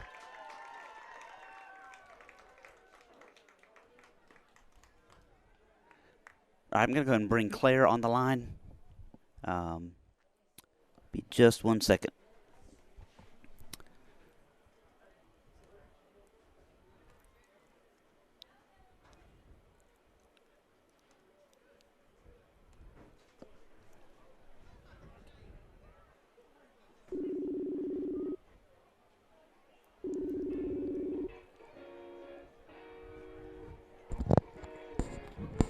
Howdy, howdy. Hi. How are you? Hello. Give me 1 second. How are you? I'm going to pull your mic up just a little. They're still doing some performance. How about now? Awesome. Good. Okay. Yeah. So Everything good? You're looking good. We're glad to have you on the stream for us. We had your brother and Pat on 3 or 4 games ago. They weren't expecting. You told me that. Yeah, they weren't expecting it. They walked up and said, "Hey, here's a headset. Come on and get on with us." They did a good job. So what I want to do is bring you on. You graduated in 2014? 15. 2015. Tell us what you did right after high school. Okay. Gotcha. Oh. Okay, sorry. Okay, here it is. You're good? Okay, sorry. Pause for a second. Okay. No, you're fine. So 2015 graduated and took a trip to 2015. Good. Yeah, applied to a couple different colleges and universities, but ultimately at the beginning I knew I wanted to go to Auburn. I've always wanted to go to Auburn and grew up an Auburn fan, so went there. And actually when I was in high school for senior night we had to tell what we wanted to major in, and I had said pharmacy. And I've never had an interest in pharmacy in my entire life. if I'm being honest, didn't even really know what it was. I hate medicine, I hate going to the doctor. But I think I just said that because I wanted to sound smart. No. And so first went to Auburn, and I could honestly talk about 30 minutes for about how many times I changed my major. You're not the only Majored one that has about done that, I'm sure. Yeah, about 10 times. And finally, I'd always had, when I was in high school, I got the chance to go to Alabama Girls State. And so we had the chance to really learn more about government, politics, and all that. Got really interested in that. And so decided I wanted to do political science, thought I wanted to go to law school. And then I wanted to get involved with business and everything, and added finance to that too. So political science and finance is what I did. So how did you get involved with Pink? So that kind of is what led me to adding finance to my major, because when I was a sophomore in college, I became a part of what's called like the Pink Campus team. So my friend in my sorority that I was in during my freshman year, she was involved with Pink. She was like a fashion major and all this stuff.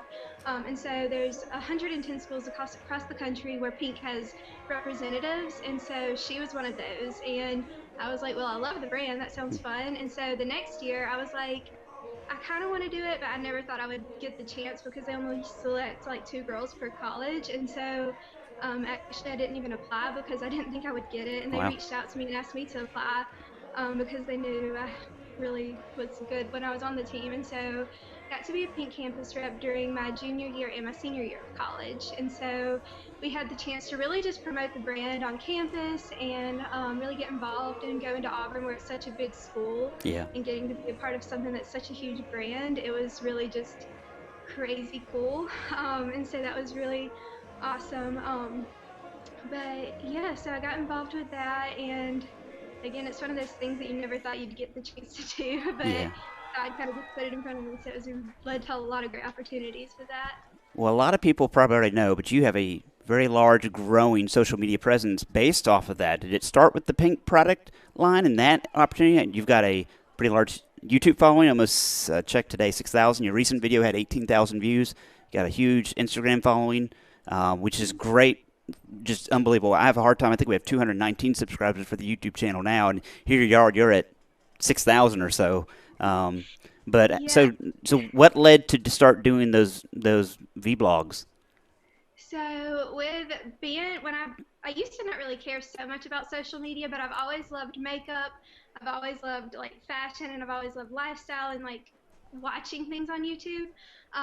But when I became a Pink Campus rep, they had other girls that had YouTube channels and that had really become successful through this. And so we kind of got the opportunity to see what they did. And I was like, you know, all of these other people can do it. I had always wanted to start one in high school, but I was so scared that, you know, I would get made fun of or something Yeah. because not a lot of people do it.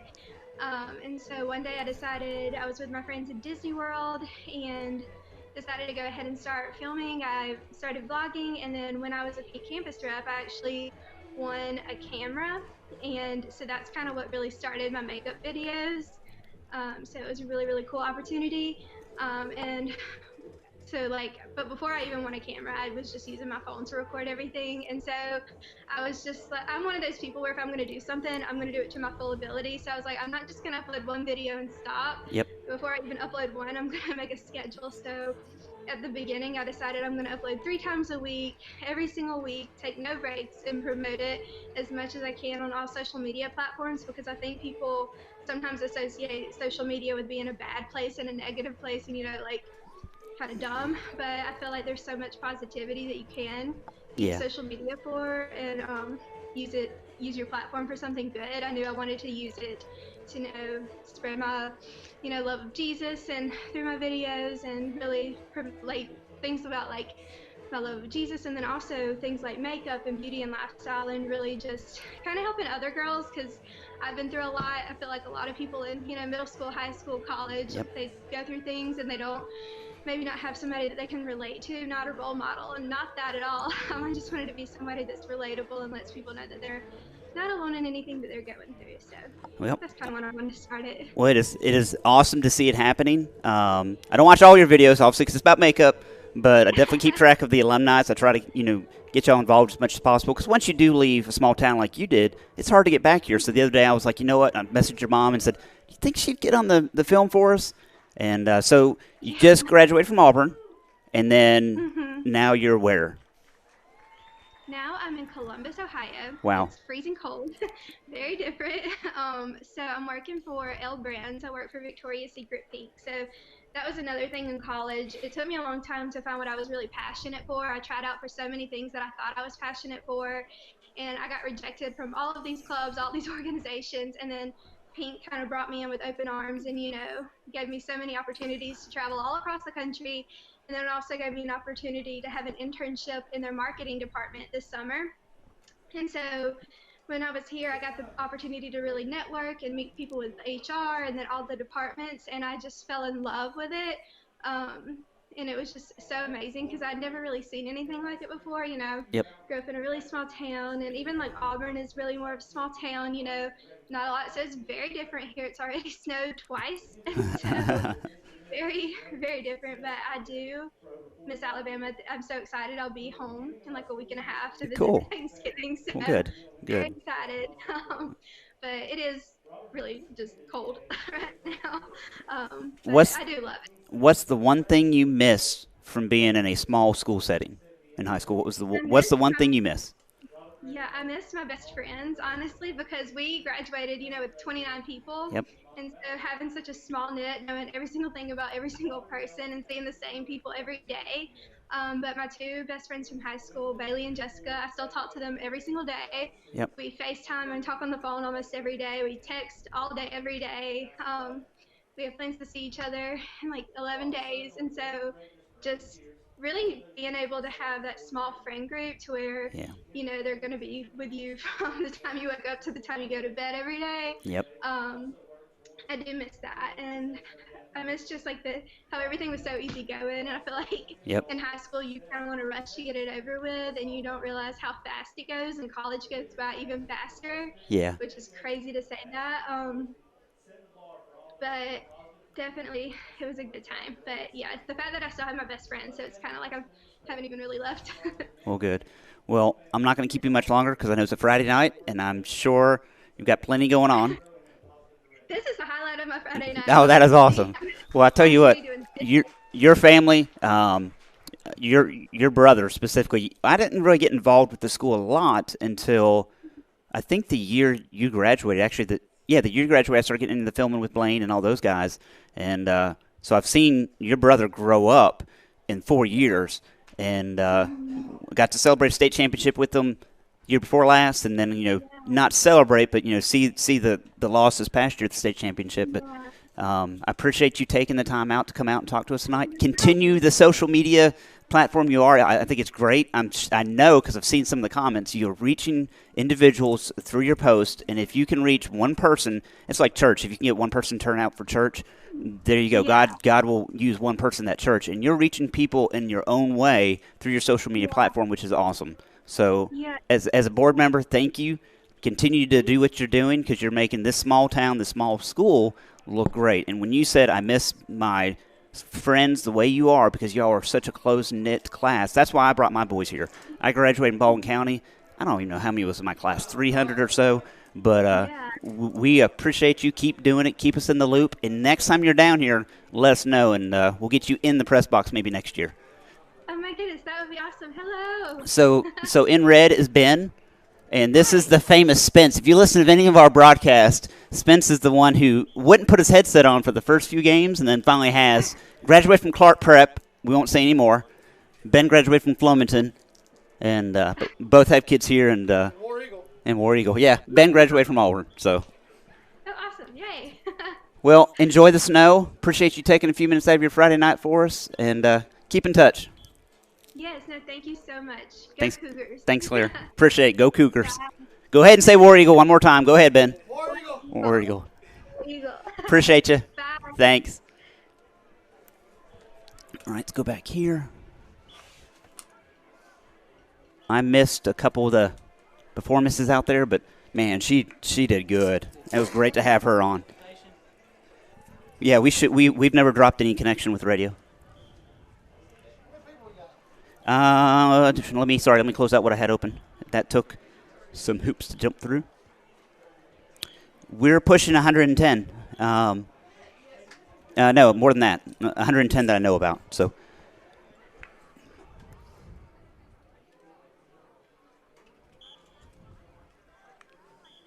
man, I'm glad that worked out. Oh, wait, sorry. Y'all's radios are down. Hang tight.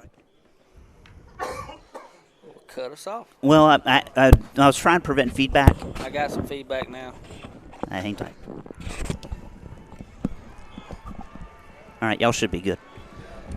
Okay, for those of you still on Facebook, go over some first half stats right quick. First downs, Cougars 13, Edgewood 9. Rushing yards, Cougars 21 for 125, Edgewood 19 for 39. Passing yards, we're going to be 5 for 7 for 153 yards passing. They're going to be 1 for 7 with 9 yards. 1 turnover for Edgewood, none for us. And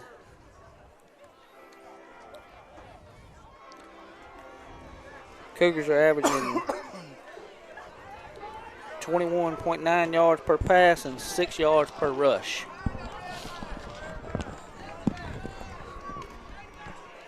All right, we got 13 seconds for halftime's officially over. Oh, moon getting bigger and brighter as it gets higher in the sky. That means the deer are going to be moving in the morning or sleeping in the morning. What you think? Think it's going to be a mid-afternoon hunt? Could be. Yep. Could be. I'll let you know tonight on my way back to Clark County. Yeah, count the deer on the way. Let me know. Several times I would drive up early morning and up on 43. I'm like, I should have just stayed home. You see them at 3:30 in the morning, it's over. Those deer are nocturnal up there. Weather still saying it's 51 degrees out there. I believe they may be mistaken. North wind. 12 miles an hour north wind. Makes it feel a little cooler. We're about to get this third quarter underway. Orlando Medina set to kick it away. Cougars leading 28-7. Here it goes. End over end kick's going to be fielded around the 10-yard line, or 15-yard line rather. Brought out by number 1, takes up the middle of the field. Knocked down at the 29-yard line. Like Sam Fields and Tyler Cloud and Jason Hilton in on the stop. Wildcats start their first offensive series of the second half. First down and 10 from their own 29-yard line. So, Ben, second half, up by a comfortable lead. What do? Keep driving it down their throat. You play 6 more quarters is what you play. That's exactly right. I'm going to stay up here to just announce, let Coach do the coaching. he told me that one time. Did he? He did. Johnson from the shotgun, man in motion to the far side. Looking to pass, got pressure, throws it down at the ground at the feet of number 7. Incomplete pass. A little screen pass. J.J. Stevens busted through the line in the quarterback's face. It's going to bring up to go. Second and 10.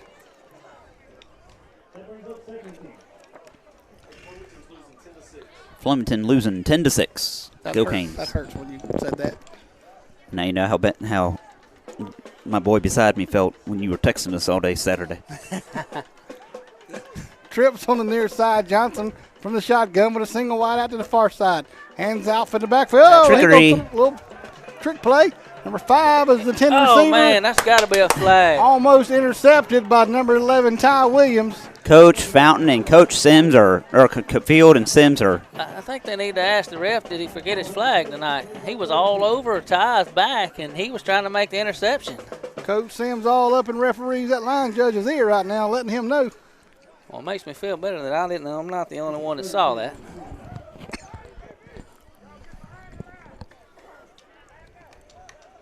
It's going to bring up third down and 10. One on the far left. Johnson from the shotgun, halfback now in motion to the near side with empty backfield left. Looking to pass in the pocket, got pressure, throws it to number 1 wide open down the field, and it's caught at the 40-yard line. Wow. And down immediately by Shannon Wheat. I'm glad Shannon fell on him. Yeah, Number Shannon one. was going for the pick, and he just slipped right through his hands. Number one, Caleb Varner. That's the one that I think that's the first time he's touched the ball tonight on believe so. offense. First down and 10 now inside Cougar territory. 39-yard line. Went from 39 to 39. Good coverage on the play. He just went for the interception and missed it. At least he was able to make the tackle because there was nobody behind him. Now, did he come up? That was number one, Caleb Varner. Did he come up with that pass with a one hand? It was like Varner's wide out to the near side. You got Johnson in the shotgun with trips on the far side.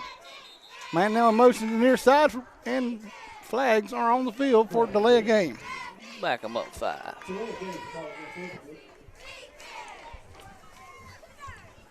It's going to make it first down and 15. Ball's on the 45. Wildcats stay in the same position with Johnson in the quarterback at shotgun. Number 6 to his right. That's Andres Crawford. Looking to pass. He passes to Crawford in the backfield. Crawford's hit and brought down behind the line of scrimmage. He was met by Bryant Quimby. Randall Bonds is right there as well. Randall Bonds helped finish him off. That was a loss of, what, 5 more? That was actually 3 more. For those that are wondering, that is WER TV Channel 3 on the sideline. So watch your late local news tonight for some highlights. Not one of my guys. We're not that big. Can we get him tied in with us? We could. They'd let us tap into the feed. Johnson from the shotgun. We got single wideouts both sides, man, in the slot. Looking to pass in the pocket, looking deep. Got pressure, rolling to the near side. Flags fly. Johnson runs out of bounds and over the fence. He's going to be hurt, guys. We got Randall Bonds down. We got the quarterback down. We didn't get any cheerleaders in that, did we? I'm going to move the camera off him. Man. Everybody back up. The doctor's in. Let the medical staff in, folks. Let the medical staff in. They may want to go ahead and roll that. We're going to take 60 seconds, head back to WBZR while the coaches and medical staff attend the injured player. Oh, my. I'll tell you what, if y'all don't mind, I'm going to say a little prayer right now. Dear Heavenly Father, thank you, Lord, just for the opportunity to be here tonight and watch this game with everybody. Lord, I ask you just to continue to be with the players. Especially ask you to take a moment and be with the player that is down. He is, Lord, one of your children, and Lord, I ask you just to continue to watch over and protect him, and I think ease any pain that he may have, Lord. In your precious name we pray, amen. Amen. He is responsive. He is moving. And, folks, he is up on his feet. He is Number 2. Wow. Tough guy, dude. Alex Johnson. That's the quarterback. He cut a flip over that fence, and Wow. He's got to be tough as nails to get up and walk away. He hurdled the bench, hit the cheerleader, fence, flipped over. I saw Randall Bonds was down. I don't see him. Holding on them. Holding, we're going to decline it. that. Smart. Bring up 3rd and 15, 18. 3rd and 18. All right, back to where we was at. 3rd down and 18. Ball's now on the Cougar 48-yard line. Got a new quarterback come in, and what is his number? 18. 18 or 13? 18. I don't see an 18 on my paper. I'm going to go with 13. Okay. It says QB by the name Austin Champion. Okay. He is number 18 on the paperwork. If you're from Evergreen and you're if you're from Edgewood, let us know who you have for number 18. That's the only other QB I see. We're going to call him Champion. Throws an interception from the first play. And that is Bryant Quimby. Bryant Quimby. Senior. He's had several picks this year. Several picks. Wasn't a bad pass. Quimby just come up and jumped in front of the receiver and broke on the ball. Yeah, I'm going to go with you and say that's probably Austin Champion, but he is wearing number 18. So if you're from Edgewood and you please can tell us us know who number 18 is, just so we can jot it down on our roster. Yeah, I don't see anybody else that's listed as a quarterback. Oh, there's one at 13 and there's one at 9, Connor Bailey. I'm looking. No, nothing from the Edgewood fans yet. I know they're Alex That Johnson. may have been Connor Bailey Jr. great throw, just I well mean, defended. I'm going to tell you, whoever it was, they had confidence in it because right out of the gate, they dropped back and threw one across the Oh, middle. it was a beautiful pass. There's nothing wrong with the pass at all. It was just a well-executed defensive play. All right, first down and 10. Cougars have it from their own 30-yard line. Sims going under center, backs in the I formation, hands off in the backfield to number 1, Shannon Wheat. He breaks free, across the 40 to the 50, to the 40, down to the 45. It's going to be all the way to the house, folks. 10-5. Touchdown. Shannon Wheat. You give Shannon Wheat half a step to break away, and he's He gone. was mad at the line. He kept those feet pumping, broke right through that arm tackle, and nothing but green grass. Shannon Wheat is the fastest man on the Escambia Academy's Cougars football team. You cannot give him any open space. Cougars strike again first in the third quarter. It's going to be 34-7 with 9 minutes, 41 seconds showing on the clock for the third quarter. Orlando Medina back to attempt the point after.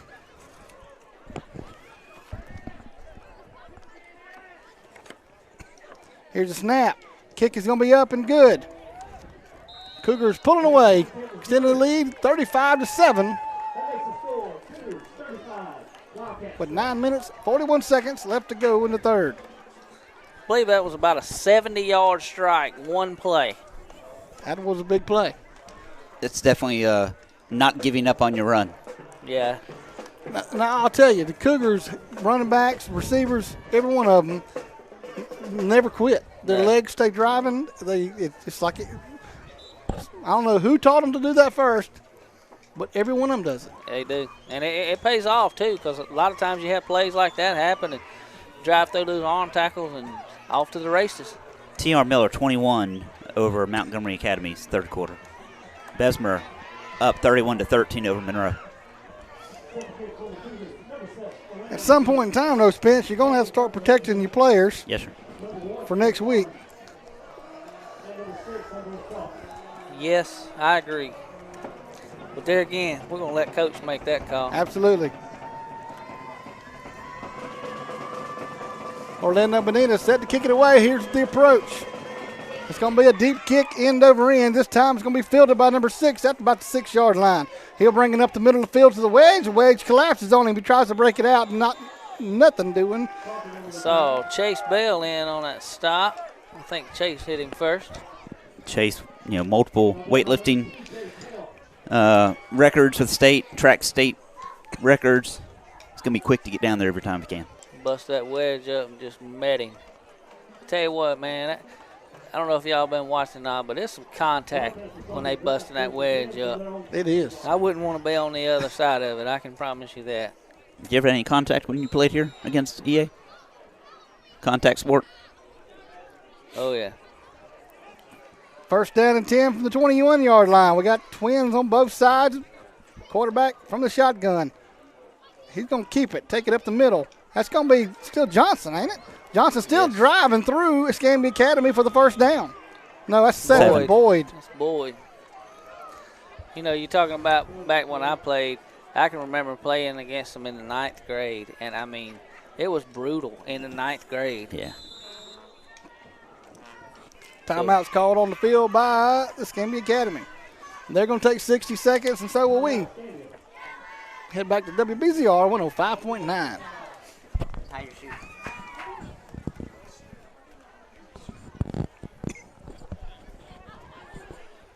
I think this time of the year, with the weather the way it is, we get a bunch of guests up here, which is fine. We do. Well, we got to, show off our new press box. There you go. And give tours.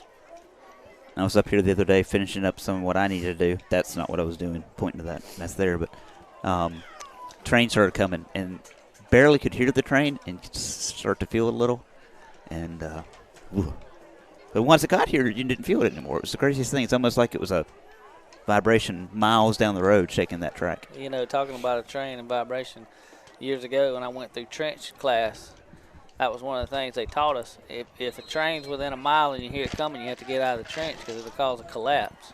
That's unreal at a mile away that it would do that. Yep. Hey, that vibration can definitely You want me to bring another chair over here and I can stand on this side? All right, here we No, I'm go. good. Who's that quarterback? That's number 7, Boyd, going to try to take it around the near side end. Stays on his feet after he hit the first time. Knocked down around the 34-yard line, it looks like. I think initial contact was made by number 35, J-Bo Davis, and he kind of knocked him back loose, and Ty Williams came in and finished him off. Ball gets spotted just shy of the 35-yard line. Inside Wildcat territory. 2nd down and 9 to go. Who we got in at quarterback? That's number 2 back, ain't it? 2 and 7. All right. That's Alex Johnson back in at quarterback. Drops Low the snap. Johnson picks it up, gets hit in the backfield, and brought down around the 30-yard line for the sack. Brian Quimby shot through the gap and got a hold to the quarterback for the loss. I'm not sure anybody touched Quimby when he come through. Now, the ball would have laid there another second. I believe he would have scooped it up. He could have. He's having a good game tonight. He's got intercepted the pitch, and then he got an interception.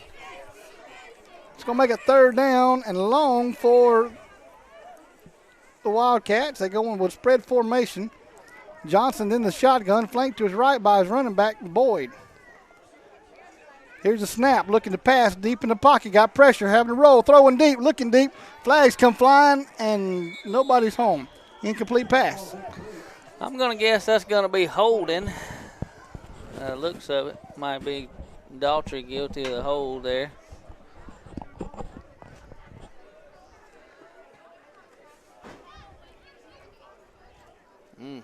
That's not going to be enough for the first down. So still going to bring up 4th down. Is that down marker correct? 4th down?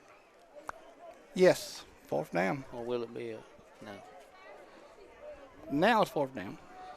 3rd down. Replay the down. I thought it was 4th before the play. Yep. They're changing it now. Yeah, 3rd. 3rd down. 3rd and 5. 3rd down and 5. We got Johnson from the shotgun. Flanked to his left this time by his running back, Boyd. Now number 9 in motion to the far side. Fakes it to him. Now hands it to Boyd. Boyd kicks around the far side. Gets hit at the line of scrimmage. Maybe a yard gain. I'm not sure if he got a yard or not. I think he got the first down. Excuse me. That's what I meant. I was looking at the Close. I was looking at the down marker. The First down. First down marker. I think we're playing horseshoes tonight. Anything close. First down and 10 now for Edgewood. Ball is now on the 44-yard line. Edgewood's on 44. Edgewood traveling from left to right. 7 minutes, 5 seconds left to go in the 3rd quarter. Cougars leading by 35-7. Edgewood with the ball, putting together a drive. Edgewood sending 4 to the near side. Johnson from the shotgun tosses it out to Boyd. Boyd rolls out to the near side. That's not Boyd. Boyd tries to throws it. Intercepted. He's down the sideline. To the 20, to the 10. Touchdown. Wow. Petey McCants. Touchdown. What a play. That was number Got it. 6, Andreas Crawford, the running back. When the ball was tossed to him, he was under pressure. Did you see who it was giving him pressure? It was 2 guys. I didn't catch their number. 50. I think it was J.J. Stevens that was in the quarterback's face. He threw it away to try to avoid the sack. Right to Petey. I mean, talking right to Petey. So Cougars now extend their lead 41-7, 6 minutes, 39 seconds. Left to go in the 3rd quarter. Orlando Medina set to attempt the point after. Kick is up and good. Almost blocked. 2 got in there. That was Johnson got in there. That His hand up. it could possibly be the farthest I've seen Orlando kick the ball this year. It bounced off of the batting cages over there, the 10 building, about almost on the roof. All right, I'll tell you right now, Spence, at this point in time, I'd start pulling out some of the key players that don't need to get hurt, because it does appear that unless something drastically changes with the momentum of this ball game, EA sitting in pretty good shape. I had somebody ask for a Flemington score update, if you can look for that. And Northview, somebody asked for that score update. Northview, as of the 2nd quarter, it has not been updated. It was 6. Vernon Yellow Jackets had 20 on them, so 6-20. Flemington is down 19-6 at the moment. St. James on top. Kane's going to come back with a rally. 19-6 is manageable. I don't have Northview score. Why do I have this? Did they put the score up? Is it 42 or 47? 42-7. I don't know what I did there. 42. Yeah, what about the horn? Did we blow the horn? I blew the horn early. Orlando Medina is set to kick it away once again. Medina's legs starting to get tired now. Low kick this time. They're going to bounce, skip, picked up at the 15-yard line, and brought down through the middle of the field. Brought down at the 35-yard line where he brings it to. That was Devin Kelly on the stop. 8th grader. Wildcats have spent a lot of time in this part of the field. Score of the Autauga and Edgewood game back on October 24th, 48-9.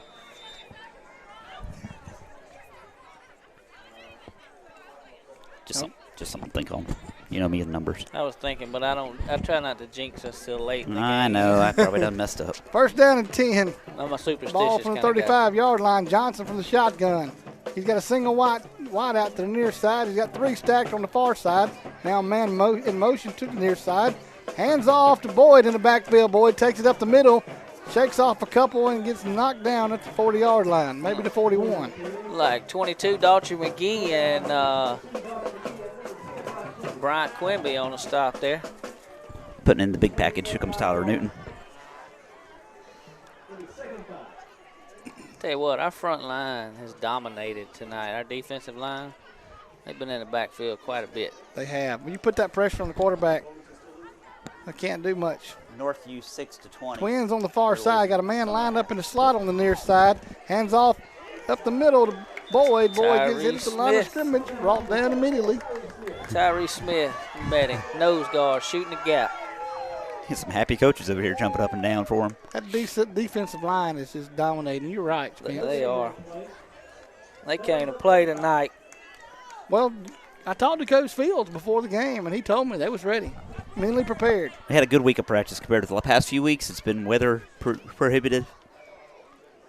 From the spread formation, here we got Johnson in the shotgun looking to pass, got pressure, throws it deep, got a man open if they can hit him, but just overthrown. Intended receiver was number 12, Robert Stewart. Stewart was wide open. Ball just thrown out of the reach. It's going to bring up 4th down now and 5. Edgewood on their own 40-yard line. They got 5 minutes to go in the 3rd quarter, down 42-7. They're going to punt it away. Some point, you got to start going for it. Cougars aren't sending anybody deep.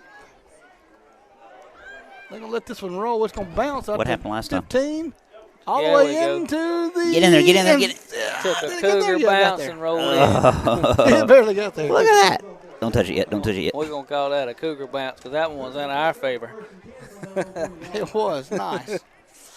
Hit about the 20 and bounce. I thought it was going to stick there, and then I it did landed too. on the nose, and it started rolling and rolled just barely across the line.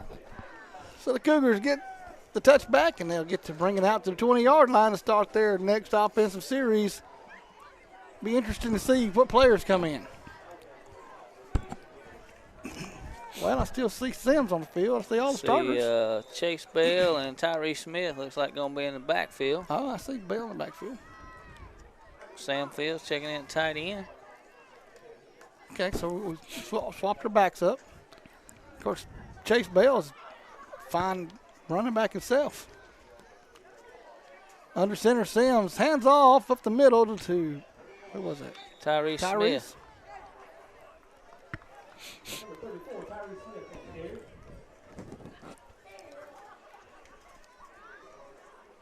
Picked up a yard on the play. It's going to bring up 2nd down and 9. Ball sitting on the 21. Cougars probably going to run quite a bit now to run the clock on out. Taking the time, letting the clock run.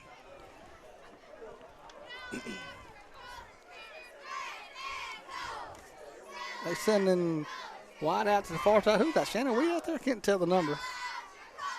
Williams to the far side. No, Williams to the near side. Under center, Sims takes it. Hands off up the middle once again to, ball gets stripped. Just Tyler Cloud. little extra activity on the play there downfield. No, Sims kept the ball. I swore he gave the ball off to tailback, and then I looked, the tailback come through with no ball in his hand. Maybe the Houdini package been slipped in. He's quick with his hands. And he does such a great job selling the play. It's what amazes me. It's going to be Tyler Cloud to the far That side. is, I see him now. Ty Williams on the near side, wide out. Tyler Cloud to the far side. Sims under center. Chase Bell at tailback. Bell with the ball, hits the line of scrimmage and picks up maybe a yard before he's brought down. Number 2, Chase Bell on the carry. It's like they're spotting the ball about the 27. 4th and 4. 4th and 4. Cougars going to go for it, isn't it? No, they're going to punt it away. Punt it away. You know, we hadn't punted. This is our second punt of the game, I believe.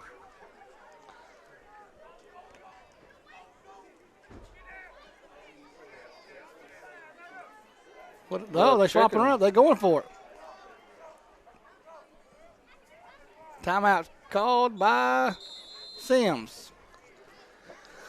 I liked it. They're going to take 60 seconds, and so will we to head back to WBZR 105.9. Going to take a second to thank our sponsors.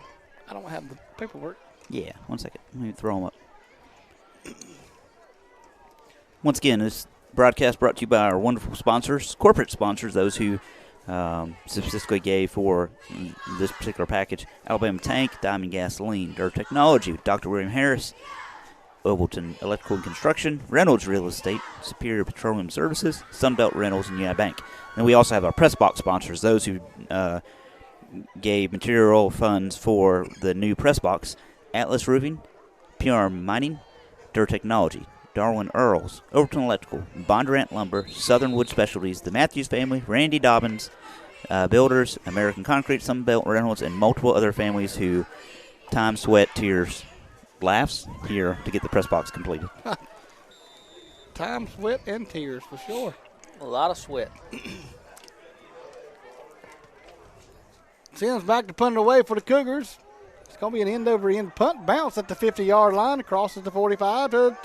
Rolls forward to the 39, where it will be downed by Randall Bonds. No, that's Jason Helton. I'm sorry. Wrong number. Wildcats will take over 1st and 10 from their own 38. So Wildcats will take it 1st down and 10 from their own 38-yard line. They got 2 minutes, 18 seconds left to go in the third quarter. Cougars up 42-7. This is the second round of the AISA 2A playoffs. So the winner goes to Troy and the loser goes home.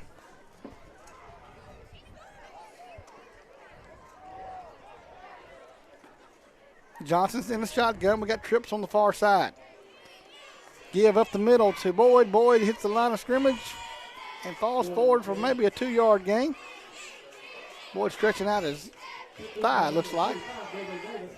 He might have a cramp. Yeah, I believe he does. Looks like J-Bo Davis is shaking up on the play, too. He's hopping off. Yeah, we need to get some of our big guys out of the ball game. You know, in college, at this point, you just have somebody fall down. Sometimes they're hurt, sometimes they're not. Well, you know.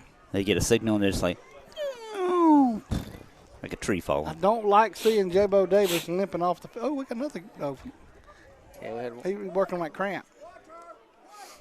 hopefully it's nothing major wrong with J-Bo. Story with J-Bo Davis. Do you remember his first touchdown? I do.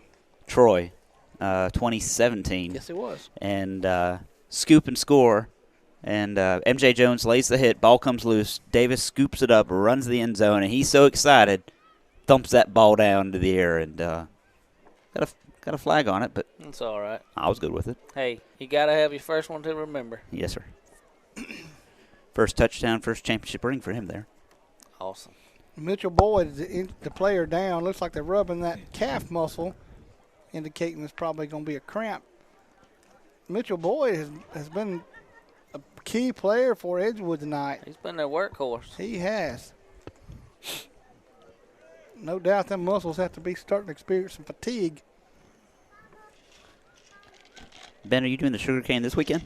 It's next weekend.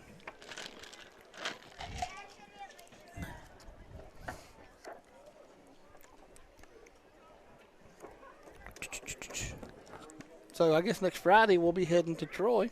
You want to take another 60-second break at the radio station? Let's go ahead and take 65 seconds at the radio station.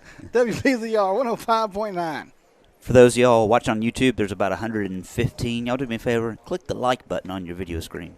That just helps our statistics on YouTube. We've got a couple people who've mashed that like button already, but if you will, even if you're from Edgewood, I appreciate y'all joining in, watching tonight. Click that like button, and helps with our statistics with YouTube.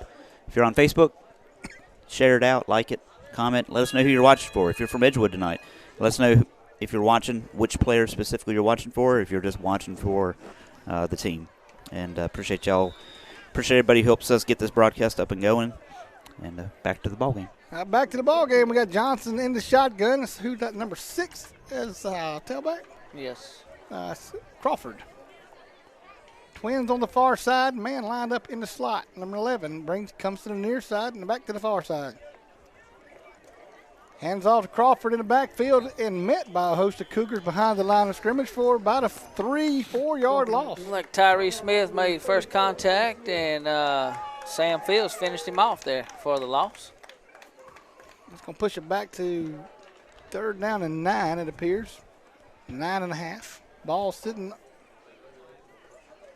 around 39.5 yard line. 1 minute, 5 seconds left to go in the third quarter. Moon's rising. Train's coming. Train's coming. Spread formation. Johnson from the shotgun, flanked to his left by his running back. Here's a snap in the pocket, looking to pass. Got a man open deep. Can he get it there?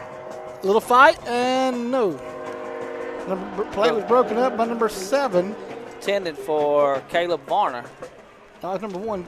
Is that number 1 or 7? Yes, 1. Okay, Shannon Wheat then. Shannon Wheat broken up by Wheat, intended for Varner. 1 and 1. 1 and 1. It's going to bring up 4th down. Looks like the Wildcats are set up to punt it away. Ty Williams back to receive the punt along with Dr. McGee. Here's a snap. Ooh! Punt's going to get up. Randall Bonds plowed him. Wobbly punt, going to bounce. And they're going to let it roll all the way down to the 20-yard line. I don't know if y'all saw that, but man, what a hit. Randall Bonds just ran over the up back. Junior, and senior. Almost blocked. Randall Bonds, a junior or senior? Randall Bonds Tell me, is junior. going to be.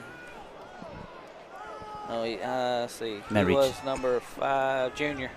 Yes, sir. Have him back next year. That's what I'm talking about. Cougars have the ball 1st and 10 from their own 20-yard line. They got 20 seconds to go in the third quarter. Probably let time expire. Swap sides of the field. Get some new numbers checking in.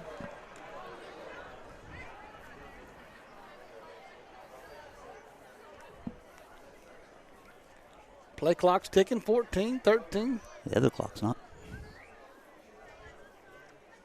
Sims in the shotgun. Man in motion to the near side, another man in motion. It's going to be a jet sweeper on the near side to Ty Williams. Ty Williams finds a little bit hole, shakes off a couple tackles, brings it out to the 30-yard line where he's finally brought down. For a second there, Ty was looking at some open space. He was, and he almost lost the ball. He did a great job to reel it back in. And that's going to do it for the third quarter, folks. All right, so we'll start the fourth quarter. Cougars up by 42-7 over the Edgewood Wildcats in the second round of the AISA playoffs. Next round is Troy. And for everybody listening out there, we would love for you to come out to Troy next week, 3 o'clock Friday, Yes, sir. and support the Cougars. You can buy your tickets here at the school. If you buy at the gate, we don't get to keep the proceeds. I think how that works. I believe you're correct. If you buy it there, they get it. If you buy it here, we get it. So, folks, if you're out there listening, you was not able to attend tonight, and you plan on going to Troy next week, if you don't have a kid attending here, you can stop by the office and pick your ticket up, or if you know somebody, have them pick it up for you. That way we can benefit from the ticket sales. Unless something miraculous happens, we will be planning to go to Troy next week and bring the broadcast as well. Do we have a rundown on who plays when? Well, we play first at 3, and then 1A, and then 1A we play. 1A plays at 12. We play at 3:30. The other one plays at 6:30. I think I've got the graphics. 1 second. Okay.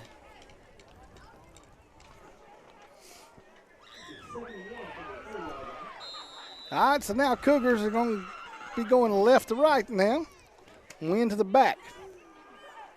We got Cloud in motion to the far side. Now we got Ty Williams in motion. Now we got Shannon Week with the ball, bringing it out on the near side and gets Still hit at the going. line of scrimmage. Fighting, still fighting, till the ball was blown dead, and Week never stopped. Man, that is impressive to watch. I don't know if y'all saw that or not, but he was hit by 5 or 6 guys, and he never gave up, steady pumping his legs, and whistle blown, and he's still pumping his legs. That is a mark of a good athlete right there. Yes, it is. So 1A will play at 12. 2A, which should be us, 3:30 p.m. And then the 3A will play at 7. Do we have any updates on the 3A and the 1A? Not recently. Still waiting for that to be sent in. Tyler Cloud and Ty Williams wide out on the near side. Tequil Taylor's on the far side. Sims from the shotgun, flanked to his right and left by the running back. Now Chase Bell gets the ball, goes across, and looks like the nose guard. Brought down after about a 4-yard gain. I'm not sure who made the tackle. It was a pile of Wildcats there on the ground. Besmer 31 over Monroe. That's at the half. No score updates instead. Northview 6, Verne 20. Patrician and Autauga.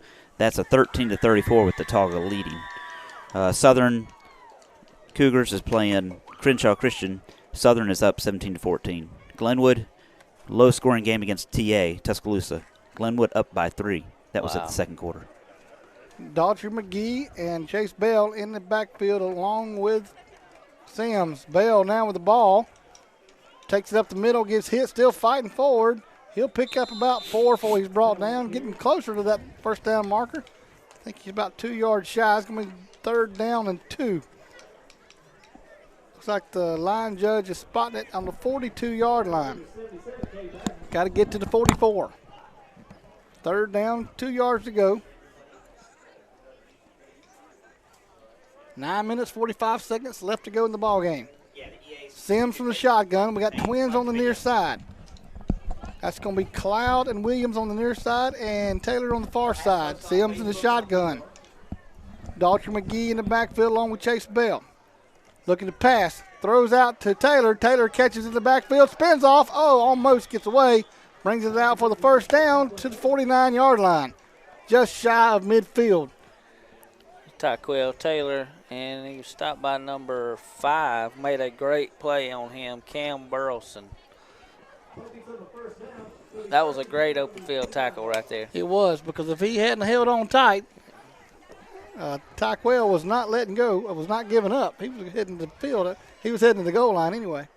First down and 10, just on the Cougar side of midfield. Twins near side, single wide out far side. Shotgun, looking, throwing, screen pass to Williams on the near side. Shakes off a couple tackles, helped up. He stays on his feet, still on his feet. Face mask. Face mask and called as he's run out of bounds around the 35-yard line, but there's going to be 15 more yards tacked on to that play, and another player's down for Edgewood. 2 players are down for Edgewood. We're going to take 60 seconds, head back to WBZR 105.9. Number 11 with Edgewood is down on the ground. That's Isaac Gordy. I don't know, going back to that last play, he made that catch, did a little spin move, got in traffic. He was about to fall down. He ran into J.J. Stevens. J.J. Stevens, he was able to catch him and get his balance, and he broke for about 10 more before the face mask. He was run out of bounds. It looks like the refs, the coaches are tending the leg of number 11. One at number 11? Yeah, number 11. He's a senior. I hope he's okay. Sound like he's in a lot of pain from here. Dr. Harris is one of our board members, has a child here at EA. He's walking out to assist. We also have paramedics on staff if need be. But looks like the kid's parents coming over.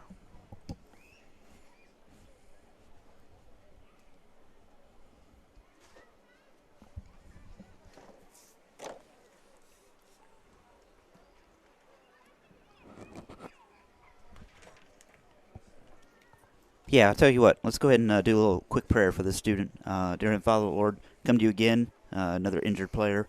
Lord, I ask you just to put your healing hands upon him. Be with those that are surrounding him now to attend to him. Ask you, Lord, just to take him under your wing. You know his pain. You, the ultimate one who can heal all things that we have aching us. Lord, I ask you just to heal this student, and that he can finish out this game, and that it's not a serious enough injury that requires him to go anywhere else. Lord, I ask you just to be with the rest of the players and let us continue to have a good game with no more injuries. Amen. Amen. Amen. Looks like they're helping him up now. Put the helmet off. He's going to be limping. He ain't putting any weight on that left leg. That's not a good sign. No, there he goes a little bit. All right, we're going to find the white hat. I kind of thought it appeared to be a knee injury, but He is putting a little more pressure on as he's going down. he is. I don't. Hopefully it's nothing major and he can return to the game. Hate to see a senior go out. Yep, Isaac Gordy, tight end and linebacker. Yeah, he's starting to get a little bit more movement in that left leg. These kids have laid everything they had out on the field tonight. Yep. Give it all they got. It's a lot of emotion. There's 8 minutes, 34 seconds left to go in the ballgame, folks. Cougars are still up 42-7. Cougars have the ball inside Wildcat territory. From the wishbone formation, Sims is under center. Overloaded to the left. Give to Wheat. Around the left side, he's going to break free, crosses the 20 to 10, head to the end zone, touchdown. Like I said earlier, you give Wheat just a little open space, you're not going to catch him. They had unbalanced to the left. We had a center and a guard. Everybody else was moved to the left-hand side, the wishbone, and they just handed it to him, and it was just too many bodies there. Looked like Wheat went to cut up one time and didn't like what he saw, and then cut out, had some space, and then he kicked the afterburners in, and it was gone. Orlando Medina set to kick it. Attempt the point after here. There's the flag. Offside's going to be called against Edgewood. Like number 5. So they'll move. Cam Burleson jumped there a little early. Tee up about a half a foot. Oh, another half a foot.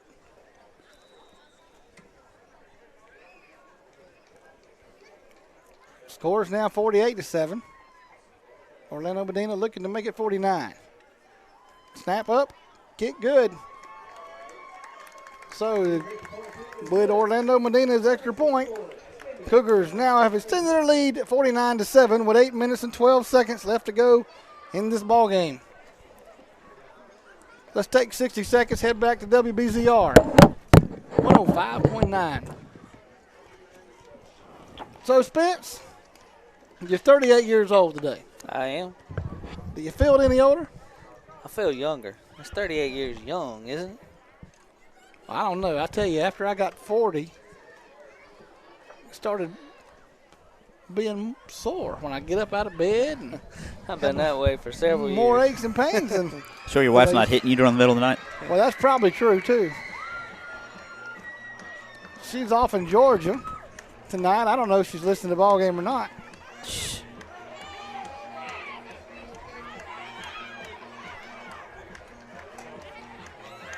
Cougars 8 minutes away from heading to the state finals. Troy bound. Orlando Medina set to kick it away once again. Cougars with a 49-7 lead. Kick is up. Oh, low kick. It's going to roll. Get picked up around the 18-yard line. Tries to take it up the middle. Kicked it a little bit to the far side hash mark. He's brought down around the 35-yard line. Orlando was like a bull in a china shop, son. He almost beat the ball down there. Orlando's got quite the speed. There's a trickery play. We go to punt it, but have him catch it. I'm going to tell you right now, he almost caught his own kickoff down there. Runner back went by him. He turned around and chased him up in there and almost got in on the tackle. So Edgewood will start this series 1st and 10 from their own 34-yard line. They're sending twins on the far side. Got a pistol formation. Hands off in the backfield. I don't know what number that was, but he brings it out to around the 38-yard line. That's about a 4-yard gain. It's going to be 2nd down and 6. Tyson Knight was in on the stop. He's been in a lot tonight on defense. Clock's ticking down. 7 minutes, 17 seconds to go in the ballgame. Yash Patel's checking in for Bonds, I believe, on that defensive line. Looks like Hunter Smith's in. Like Johnson gives to 12. He takes around the far side. Got a little spot. Oh, hit in the backfield and brought down hard. 21. That's going to be, I don't think he got back to the line of Caleb scrimmage, did he? Davis. I believe if he did, it was barely. no game. Patrician, 19, Autauga 34. So as of this moment, it looks like it's going to be Autauga and us. That's still a pretty close game. I'm very surprised at that score. No, say that again. What was it? Patrician 19, Autauga 34. Tell you, playoffs, you just never know. You do never know. Sending one wide out to the near side. He got heavily loaded on the far side. Looks like Johnson's going to keep it. And just nailed as he tried to cross the line of scrimmage. I can't tell who that was, but they laid a shot. That was number 14, Jason Helton, I Helton. believe. No, that was Sam Fields. Sam Fields come in like a rocket. Delivered a shot. 4th down, 6 minutes to go in the 4th. What do you do here, Ben? I'm going to announce the ball game. You punt it away or you go for it? You're running out of time. If I'm them, I'm going to have to go for it. Of course, they don't have a whole lot of opportunity left to go to try to close that gap. All you need is a second. They're going to punt it away. It's going to be a real high, wobbly punt. Going to bounce. And it's going to be dead at the 32-yard line, 33-yard line. Down by number 55, Drew Hanson. That ball hit and went straight to the sideline. It did. 1st down 10 from their own, just shy of 35. They're going to call it at the 34 and a half, I guess. Cougars left to right motion. Let's see who goes in. I'm going to have my sheet out so I can try to catch some of these numbers. We got Cameron Cloud coming in at quarterback. That's Devin Kelly at tailback. Ashton Cloud's in also. Cameron Cloud coming back out. I'm going back in. A lot of motion. Might better call timeout. We're going to try to sort the numbers out here in a second. We got, who's that, 32 on the near side? 7, Ashton 6, Cloud. 5, 4, Under center. 3, Cloud. 2. Hands off in the backfield to Kelly. Kelly bounces out, bounces back in, gets hit, stays on his feet, now brought down at the 39. That's about a 4-yard gain before he's brought down. I thought Kelly might find a spot. He had a little bit of a gap there for a second, but it closed up quickly. Tackle made by number 51, Sam Williams. Local score update, T.R. Miller is up 21-14.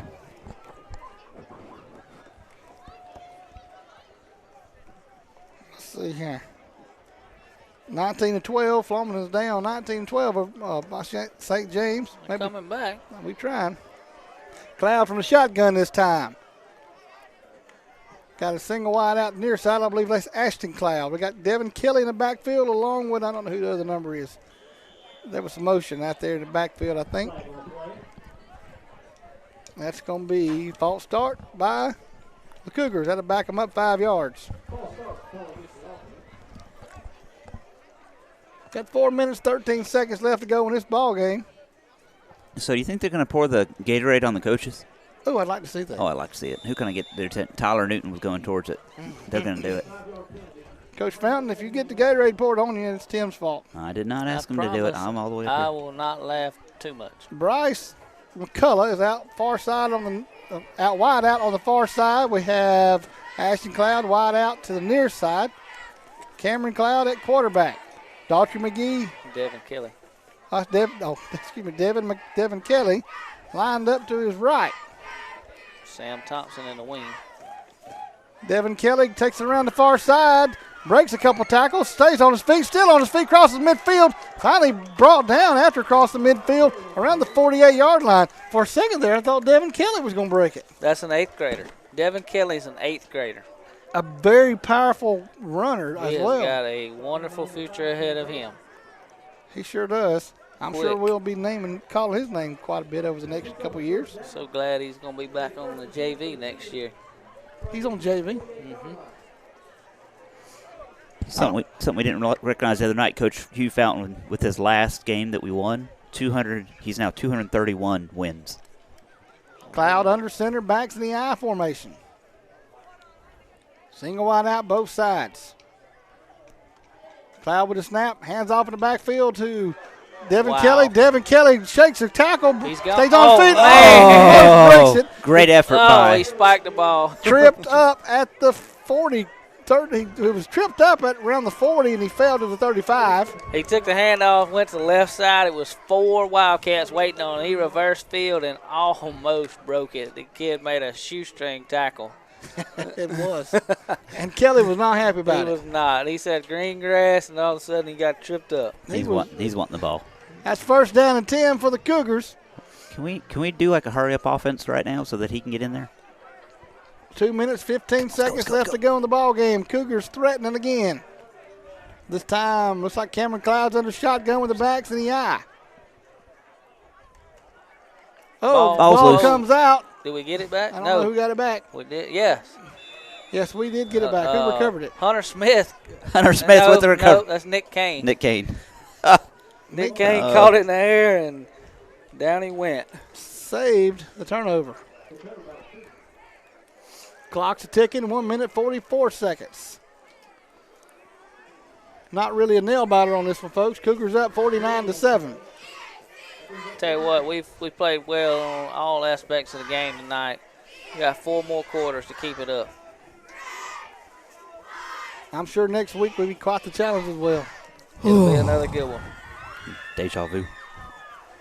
This time, Cloud's going to go from the shotgun, flanked to his right by Devin Kelly. We got single wide out both sides. Here's a snap. Hands off to Kelly. Kelly takes it around the far side. The hit at the line of scrimmage. Stays on his feet. Now finally blown dead after crossing, picking up maybe a yard. They may have given 2, possibly. 56, Colton Jones. Under a minute now.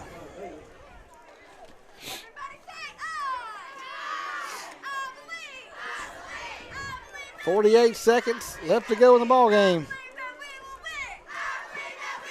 Cameron Cloud going under center, back to the I formation, wide out split both sides.